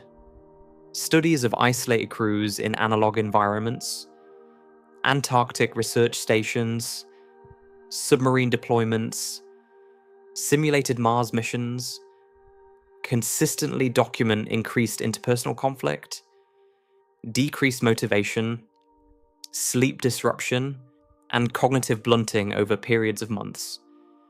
These studies involve groups of 4 to 12 people in confined spaces for 1 to 2 years, with the knowledge that the isolation is temporary and that rescue is possible if something goes seriously wrong. A crewed interstellar mission eliminates both of those psychological anchors. The isolation is not temporary. There is no scheduled end date measured in months or even years. The crew is committed to a transit that will consume a significant fraction of their lives, or in the case of slower missions, all of it. And rescue is not possible. There is no abort trajectory. There is no emergency return. Once the mission crosses beyond a certain distance from the sun, The crew is committed in a way that no previous human expedition has ever demanded. They are not exploring a frontier they can retreat from. They are emigrating to a journey that has no exit. Submarine crews, the closest existing analog to long-duration confined missions, typically deploy for 3 to 6 months. Even those deployments produce measurable psychological strain and require careful screening, monitoring, and support. A submarine crew knows the deployment will end. They know where the ports are. They know they can surface. An interstellar crew has none of those certainties. They are, in the most literal sense, the most isolated human beings who have ever existed, or will ever exist, until the next crew follows them. And the psychological infrastructure required to sustain human motivation, identity, and sanity across decades of travel through featureless void, with no external contact and no possibility of return, is something no psychiatrist, no mission planner, and no simulation has ever been equipped to design. The International Space Station, the most sophisticated closed environment habitat ever built, requires regular resupply from Earth. Water, food, replacement filters, spare parts, and experimental equipment are delivered multiple times per year. The station's life support systems are impressive, but they are not closed loop. They depend on the Earth-to-orbit supply chain for continued operation. Remove that chain, and the station becomes unlivable within months. A crewed interstellar mission has no supply chain. It carries everything it will ever have. And the longer the mission lasts, the more opportunities there are for something to fail, something to degrade, something to break in a way that was not anticipated. The engineering term for this is mean time between failures. Every component on the spacecraft has a statistical lifetime. In a system with thousands of components operating over decades or centuries, the probability that all of them will function correctly for the entire mission duration approaches 0. Redundancy helps. Carrying spare parts helps. But redundancy adds mass, and mass costs energy.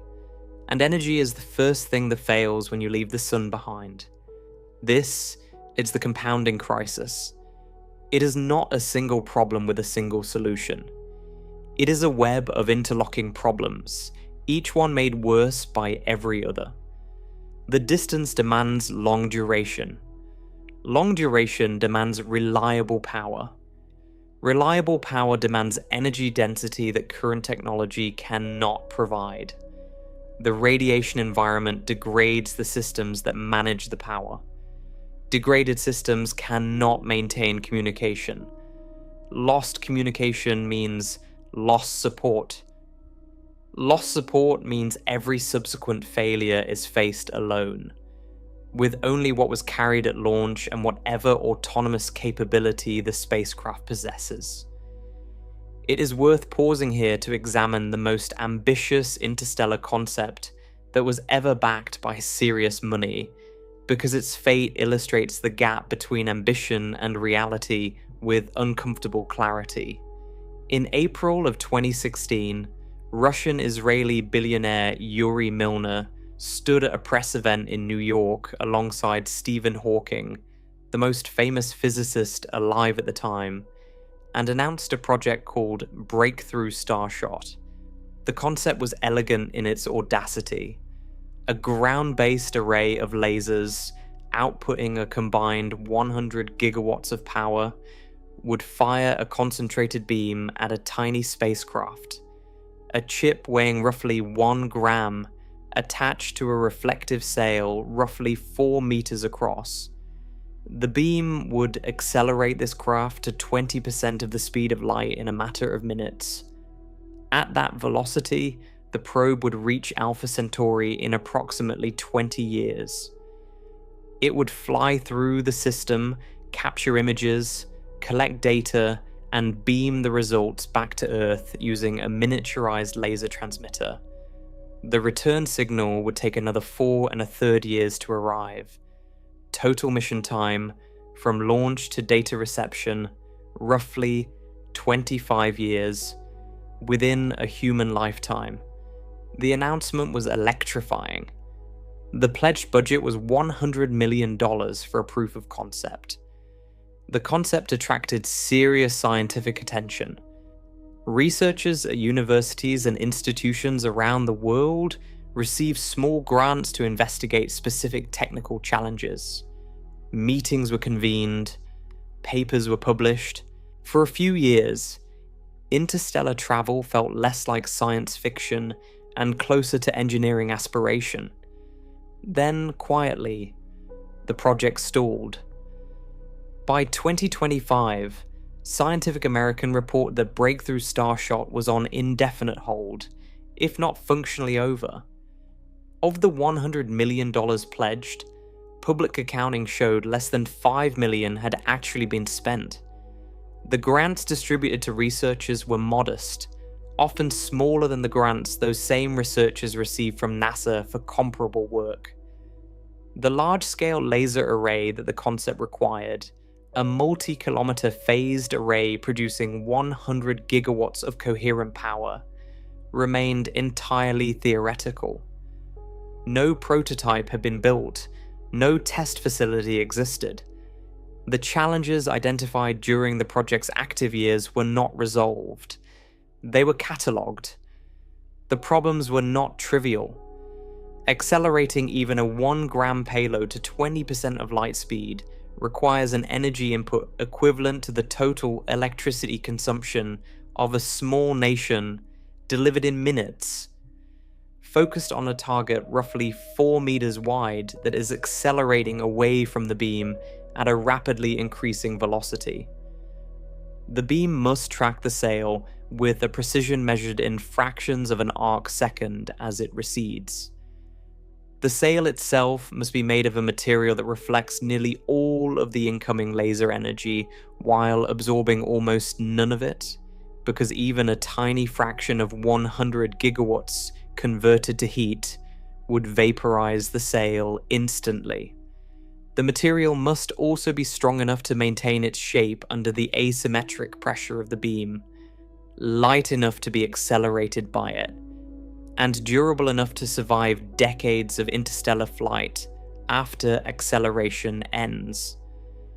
And even if all of that worked, the spacecraft that arrived at Alpha Centauri would be a 1-gram chip traveling at 20% of light speed. It would cross the entire Alpha Centauri system in a matter of hours. Its flyby would be so brief that capturing useful images at that velocity would require camera technology that does not yet exist. And transmitting data back to Earth from 4 1/3 light years away. Using a laser powered by the onboard energy of a 1-gram chip would require receiver infrastructure on Earth so sensitive that it too remains theoretical. Breakthrough Starshot did not fail because the people involved were not brilliant. They were. It did not fail because the physics was impossible.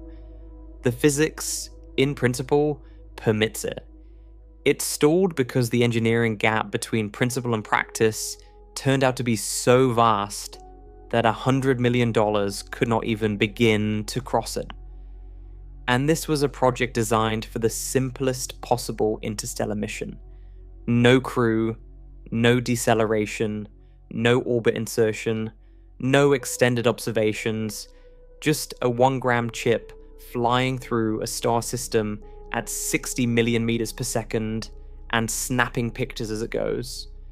If the simplest conceivable interstellar mission exceeds our current engineering capability by orders of magnitude, what does that say about a mission that must carry instruments, sustain power for decades, shield against radiation, communicate across light years, and arrive at its destination in a condition that allows useful work? It says that the problem is not one of incremental improvement. It is not a matter of building better rockets or more efficient solar panels or faster computers. The problem is structural. It lives in the relationship between distance, duration, energy, and reliability. Each of these variables is individually extreme. Together they create a design space so constrained that no combination of existing or near-term technologies occupies a viable point within it. This is not a pessimistic assessment. It is a description of the current engineering reality, confirmed by the trajectory of the most serious attempts to address it. And it leads to an observation that is rarely stated in public discussions about interstellar travel, but is well understood among the engineers and scientists who study the problem professionally. The solar system is not just where we live. It is the support system that makes space exploration possible. Its star provides power. Its planets provide gravitational leverage. Its heliosphere provides shielding. Its relatively compact dimensions keep communication delays within the range where ground control can function. Its structure provides navigational context. Its proximity to Earth means that missions can be monitored, corrected, reprogrammed, and in some cases, rescued. Every one of these properties is a resource, and every one of them disappears when you leave. What replaces them is nothing. Not a different set of resources. Not a harder version of the same support structure. Nothing. The interstellar medium provides no power, no shielding, no gravity assists, no navigational landmarks, and no communication infrastructure. It is the most resource-poor environment accessible to human technology, and crossing it requires sustained operation of complex systems for durations that exceed the operational lifetime of every machine ever built by a margin so large that it redefines the problem. The distinction between robotic and crewed missions matters here, but less than most people assume. Crewed missions face additional challenges: life support, psychology, medical care, radiation effects on human tissue, that robotic missions avoid. But robotic missions face their own version of the same fundamental crisis. A robot that must operate for 500 years without maintenance, in full galactic cosmic ray flux, with no external power source and no communication link to its builders, is not a simpler version of a crewed mission. It is a different kind of impossible. The failure modes are different. The timeline is different. But the underlying constraint is the same. The distance demands duration. The duration exceeds the lifespan of the machine. And nothing in the current engineering toolkit closes that gap. There is one more dimension of the problem that is almost never discussed in popular treatments of interstellar travel, but it haunts the engineering literature. It is the question of what happens to a machine's software over time. A modern spacecraft runs on code. Its attitude control, its power management, its data processing, its communication protocols, its fault detection and recovery routines, all of it is software. That software was written by human beings, in programming languages that evolve, using development tools that become obsolete, to run on processors that are discontinued. The software contains assumptions about the environment the spacecraft will encounter. Assumptions that were correct at launch, but may become incorrect as conditions change in ways the designers did not foresee. Over decades, software accumulates edge cases. Conditions that were theoretically possible but vanishingly unlikely at launch become increasingly probable as time passes.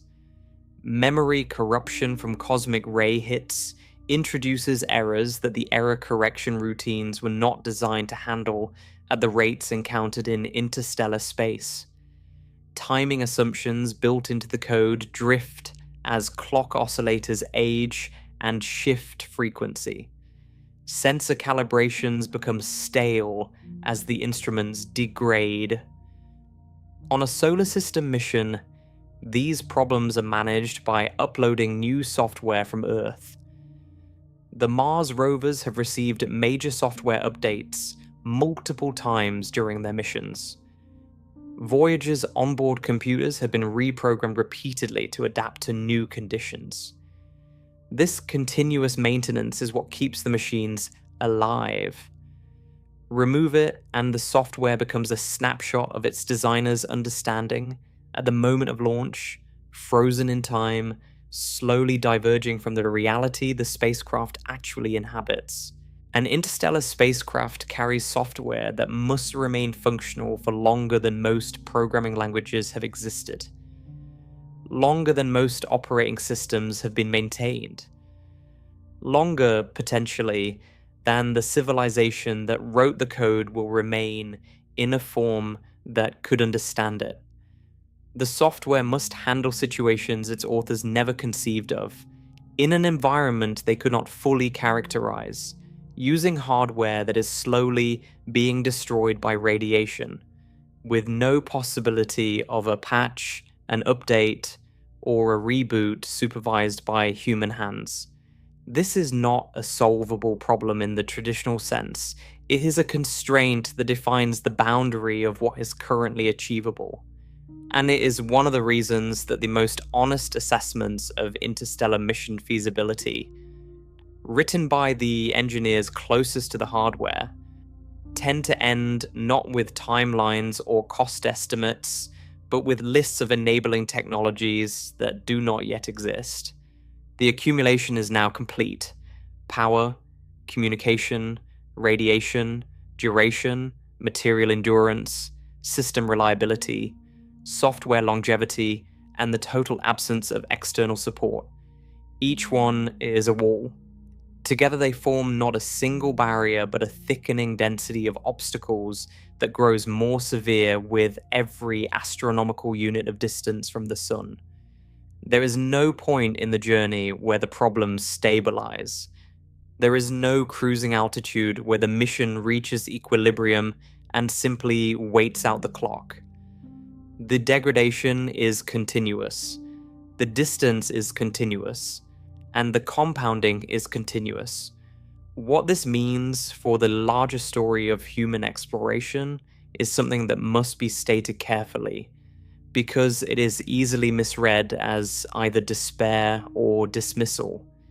It is neither.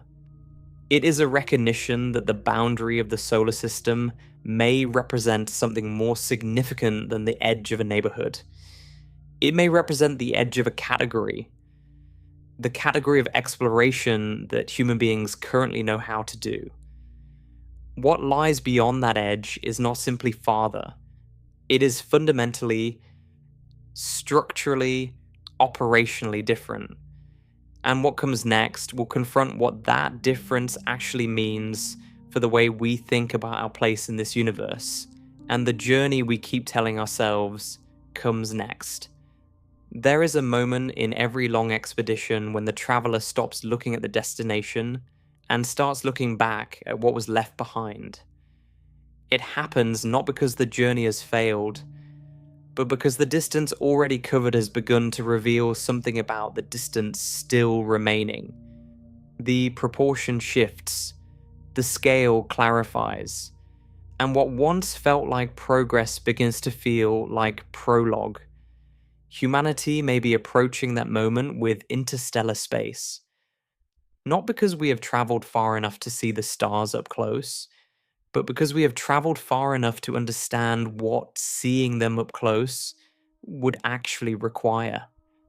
And what it requires is not simply more of what brought us this far. It is something we do not yet possess. Something we may not possess for a very long time. Something that forces us to confront an uncomfortable revision of the story we have been telling ourselves about where we are going and what happens when we get there. The story, as it has lived in the public imagination for decades, follows a clean arc. We mastered flight. We reached orbit. We touched the moon. We are preparing for Mars. After Mars, the outer planets. After the outer planets, the edge of the solar system. And after the edge, the stars. Each step is harder than the last, but the direction is always outward, always forward, always expanding. The assumption is that the trajectory continues, that what worked before will work again, with better technology and bigger budgets. That leaving the solar system is a continuation of leaving Earth, just stretched across a wider canvas. Everything in this story has been building toward a single correction of that assumption. The correction is not that interstellar travel is impossible. It may not be. The laws of physics do not forbid it. The correction is that the solar system's edge is not a milestone on a continuous road. It is a threshold. And what lies beyond that threshold is not a harder version of what came before. It is a different regime entirely.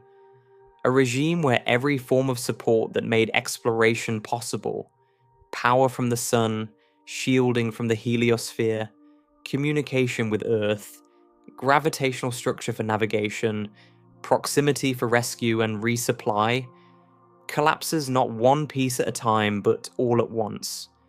The word barrier needs to be understood precisely here, because it is easily misread. A barrier is not a wall. It is not a physical structure that blocks passage. Nothing in interstellar space prevents a spacecraft from entering it. The Voyagers are there right now. They cross the heliopause without slowing down. The barrier is not about entry. It is about what happens after entry. It is about the transition from an environment that sustains exploration to an environment that does not. The barrier is the point where the act of traveling stops being supported by anything external and starts being sustained entirely by what the traveler brought along. And for missions of the duration and distance that interstellar space demands, that transition changes the nature of the Enterprise so fundamentally that calling it the same activity requires ignoring almost everything that distinguishes it from what came before. Consider the difference in practical terms. A mission to Mars faces serious challenges. Radiation during transit, communication delays of up to 22 minutes one way, limited resupply opportunities, psychological strain on crew. These are real problems, and solving them will require significant advances in technology and mission design. But a Mars mission operates within a framework of support. The sun provides power. Earth is close enough for meaningful communication. The mission duration is measured in months or a few years. If something goes catastrophically wrong, the crew is within a distance where rescue, though difficult, is conceptually possible. The mission has a return path. It has a home to come back to. It has a relationship with the civilization that sent it. A mission to Jupiter's moon, Europa, or Saturn's moon, Enceladus, stretches these parameters further. Communication delays grow to an hour or more. Solar power becomes marginal or unavailable. Mission durations extend to years, but the same basic framework holds. The spacecraft is still inside the heliosphere. It is still within the gravitational structure of the solar system. It is still reachable, in principle, by follow-up missions. It is still part of a network of human activity that extends from Earth outward through the planetary system. Now imagine a mission that has crossed the heliopause, traversed the Oort cloud, and entered the true interstellar void. The sun is a dim point of light, indistinguishable from the background stars without instrumentation. The heliosphere is a memory. The nearest planet is billions of miles behind. The destination star is still light years ahead. Communication with Earth, if it is still possible at all, operates on a delay measured in years. The signal is so faint that even receiving it requires antenna infrastructure that may not exist when the reply is finally composed. The spacecraft generates its own power from an internal source that has been decaying since launch. Its radiation shielding has been absorbing galactic cosmic rays for decades. Its onboard computers have accumulated enough radiation damage that error rates are climbing. Its mechanical systems have been operating without maintenance for longer than any machine in human history. This is not a harder version of a Mars mission. It is not a Mars mission stretched across a longer timeline. It is a categorically different situation. The spacecraft is not exploring a destination within a support network. It is surviving in a void that offers nothing. Traveling toward a destination so distant that arrival, if it occurs, will happen long after the mission's designers have died, and possibly long after the civilization that launched it has changed beyond recognition. The difference between these two situations is not merely one of degree, it is one of kind. And recognizing it changes what the edge of the solar system actually represents. Inside the solar system, human exploration is expandable. We can reach farther, stay longer, build more. The challenges are enormous, but they are bounded. They exist within a space where the fundamental resources of exploration, energy, communication, shielding, structure, support are available, even if they are difficult to access. The solar system is an environment that permits ambition. It rewards ingenuity. It punishes mistakes, sometimes fatally, but it offers the possibility of recovery because the support network, however strained, still exists. Beyond the solar system, that changes. The challenges stop being bounded. They become open-ended, compounding, and self-reinforcing. The margin for error does not shrink, it disappears. The possibility of recovery does not diminish, it ceases to exist. The mission is no longer operating within a framework of support, it is operating in the absence of one. And the absence of support is not a single missing element. It is the simultaneous absence of every element that previous missions depended on, experienced all at once, with no prospect of restoration. This is what makes the edge of the solar system a barrier rather than a border. A border is a line between two regions that share a common framework. You cross it and the rules change in specific ways, but the general activity continues. A barrier is a line beyond which the activity itself transforms.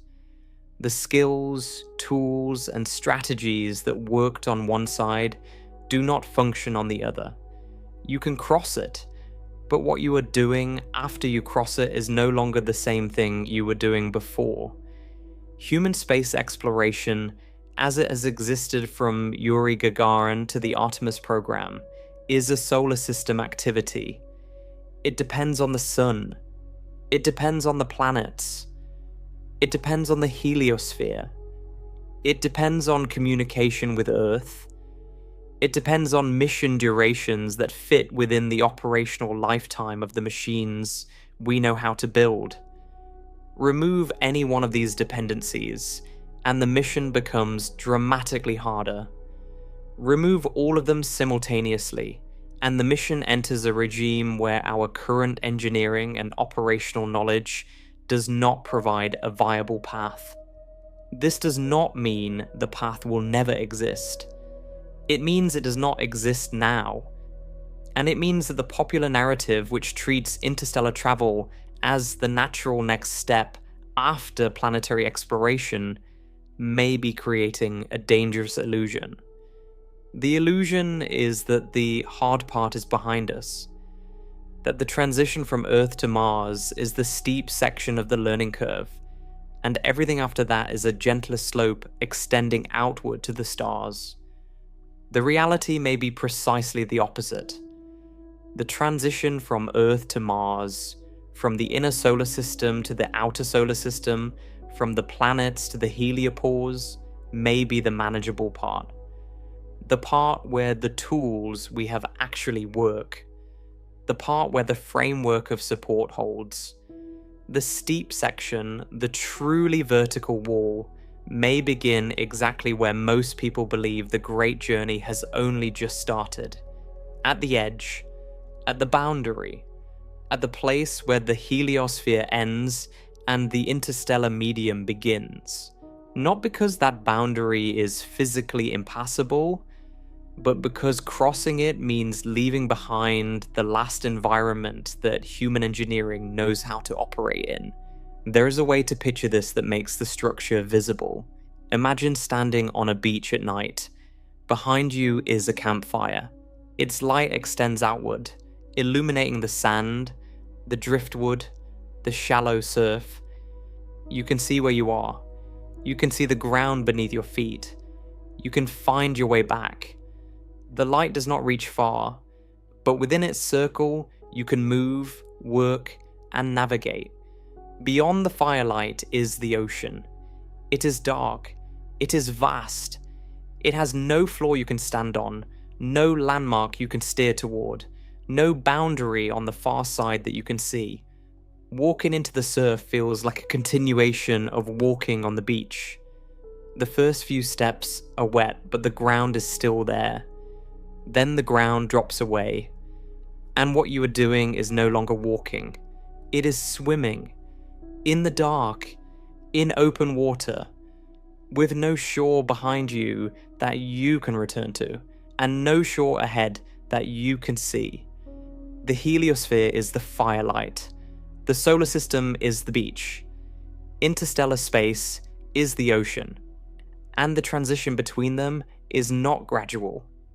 It is the moment when the ground drops out from under you and the activity you are engaged in changes from something familiar to something entirely new. 5 spacecraft have left or are leaving the sun's planetary neighborhood on trajectories that will eventually carry them into interstellar space. Voyager 1 and Voyager 2 have crossed the heliopause. Pioneer 10 and Pioneer 11 are on outbound trajectories, but are no longer communicating. New Horizons is still operational, but has not yet reached the heliopause. Together, these 5 machines represent the entirety of humanity's physical presence, beyond the outer planets. All 5 of them are dead or dying. All 5 were designed for planetary missions and simply kept going. None of them was built to survive in interstellar space for the durations that interstellar distances require. None of them carries the power, the shielding, the communication capability, or the autonomous systems that a true interstellar mission would need. They are postcards thrown over a fence, not expeditions to the other side. And yet, they are the only data we have. The only direct measurements of what the interstellar environment actually looks like. The only confirmation that the heliosphere's shielding effect is real, that the cosmic ray flux beyond it is what models predicted, that the interstellar medium has the density and magnetic properties that theory suggested. Everything we know about the space beyond our sun's influence comes from 2 spacecraft built in the 1970s that are running on less power than it takes to operate a household microwave oven. This is where the story turns, because the point of recognizing the barrier is not to declare defeat. It is to see clearly. It is to understand what is actually required, as opposed to what we wish were required.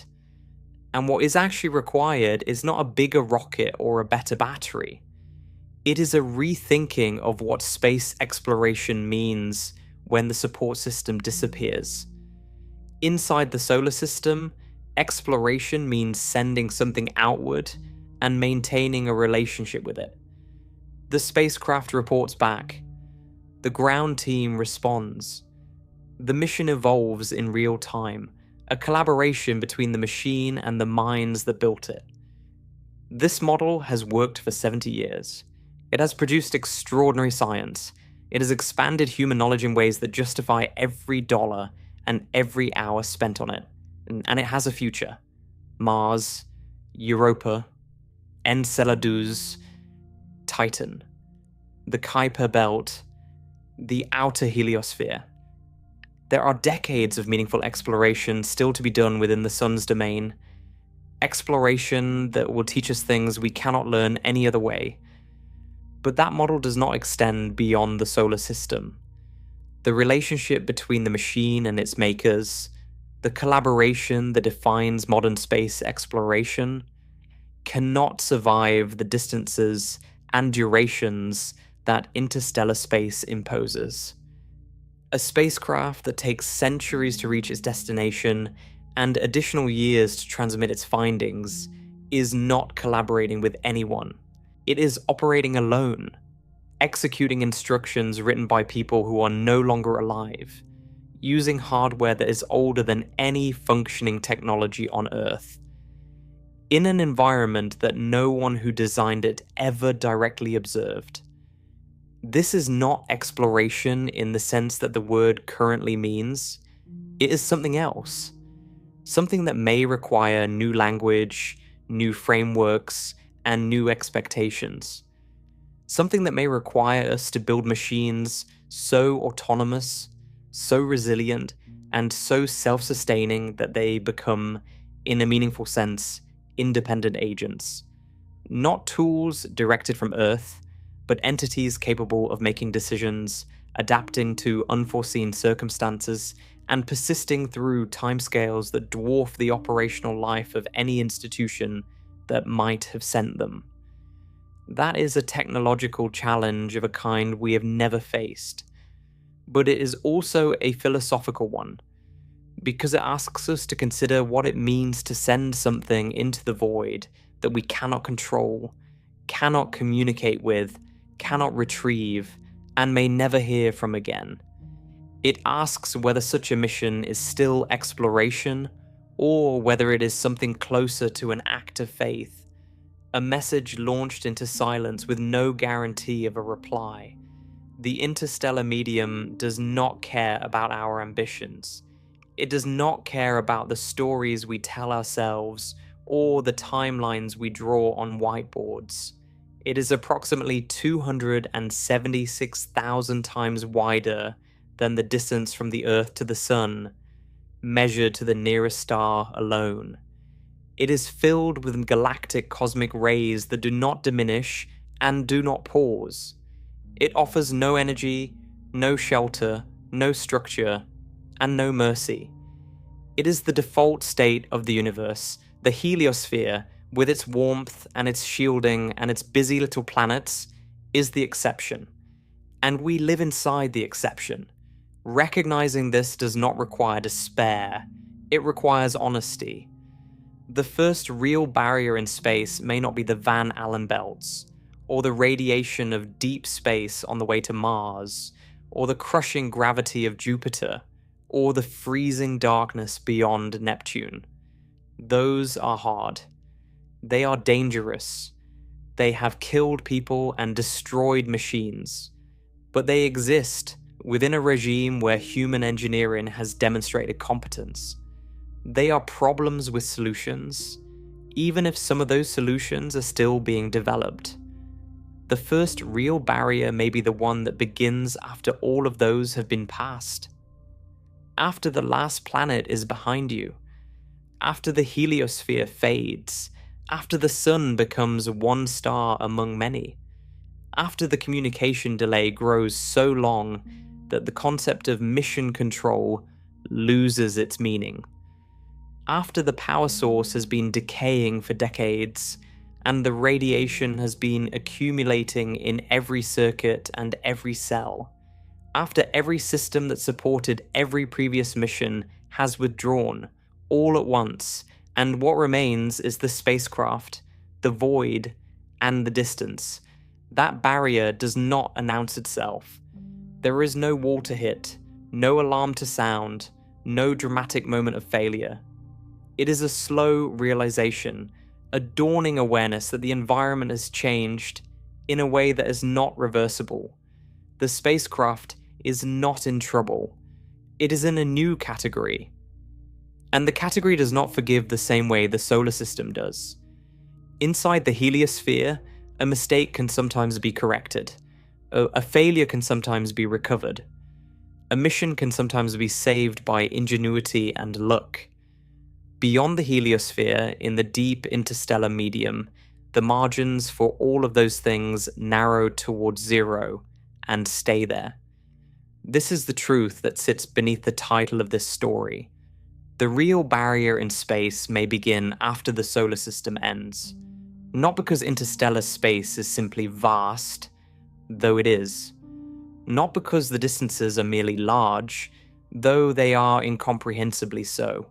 But because the moment human exploration leaves the sun's domain, it enters a regime where every assumption, every support structure, every engineering margin, and every operational relationship that made previous exploration possible ceases to exist. And what replaces it is not a harder version of the same challenge. It is a different challenge entirely, one that we do not yet know how to meet. The Voyagers are still out there, drifting in the dark, sending their faint signals home. In November of 2026, Voyager 1 will reach one light day from Earth. A command sent at sunrise will not receive a response until the following sunrise. The spacecraft will still be close to the sun, then to the inner edge of the Oort cloud by a factor of more than 12. It will have traveled less than 1/500th of the distance to Alpha Centauri, and its generators will have lost another 4 watts, bringing it 1 year closer to silence. When that silence comes, and it will, Voyager 1 will continue moving outward at 38,000 miles per hour. It will enter the Oort cloud in roughly 3 centuries. It will emerge from the far side in roughly 30,000 years. Somewhere around the year 40,000, it will drift within approximately 1.5 light years of a small star called Gliese 445 in the constellation Cam-el-Opardalis. It will not stop. It will not orbit. It will pass through the star's neighborhood in the same condition it has maintained for millennia. Unpowered, unshielded, unaware. A silent artifact from a civilization that once looked up at the stars and believed that reaching them was simply the next step. Perhaps it will be. Perhaps centuries or millennia from now, human beings or their successors will develop the technologies that close the gap. Power systems that last for centuries. Shielding that defeats the galactic cosmic ray flux. Communication methods that span light years without collapsing into noise. Autonomous systems so robust and so adaptive that they can operate independently for longer than our species has existed in its current form. Perhaps the barrier will be crossed. Perhaps the interstellar medium will become as navigable to future explorers as the Atlantic is to us today. But that crossing, if it comes, will not be a continuation of what we are doing now. It will be something new. Something built on knowledge we have not yet acquired, using principles we have not yet discovered, carried by machines we have not yet imagined. The road from here to there does not run in a straight line through better rockets and bigger budgets. It runs through a transformation in what we understand exploration to be. And until that transformation occurs, the solar system remains what it has always been, not a cage, not a prison, not a limitation to be mourned, but the only environment in the reachable universe where human exploration, as we currently practice it, is possible. The heliosphere is not a wall holding us in. It is a shell holding the darkness out. And the moment we leave it, we leave the last place where the word mission still means what we think it means. The most unsettling truth in all of this is not that interstellar space is vast. We have known that for centuries. It is not that the journey is hard. We expected that. The most unsettling truth is that the first real barrier in space may begin only after we have already left the last environment that still feels even remotely survivable. That the boundary we have always imagined as a starting line may in fact be the place where the ground drops away, where the firelight ends, where the familiar act of exploring transforms into something colder, lonelier, and more fragile than anything our species has ever attempted. The stars are real, the distances are real, and the barrier between us and them is not made of stone or energy or hostile intent. It is made of silence, duration, and the slow withdrawal of everything we depend on. It begins where the sun ends, and it does not end at all.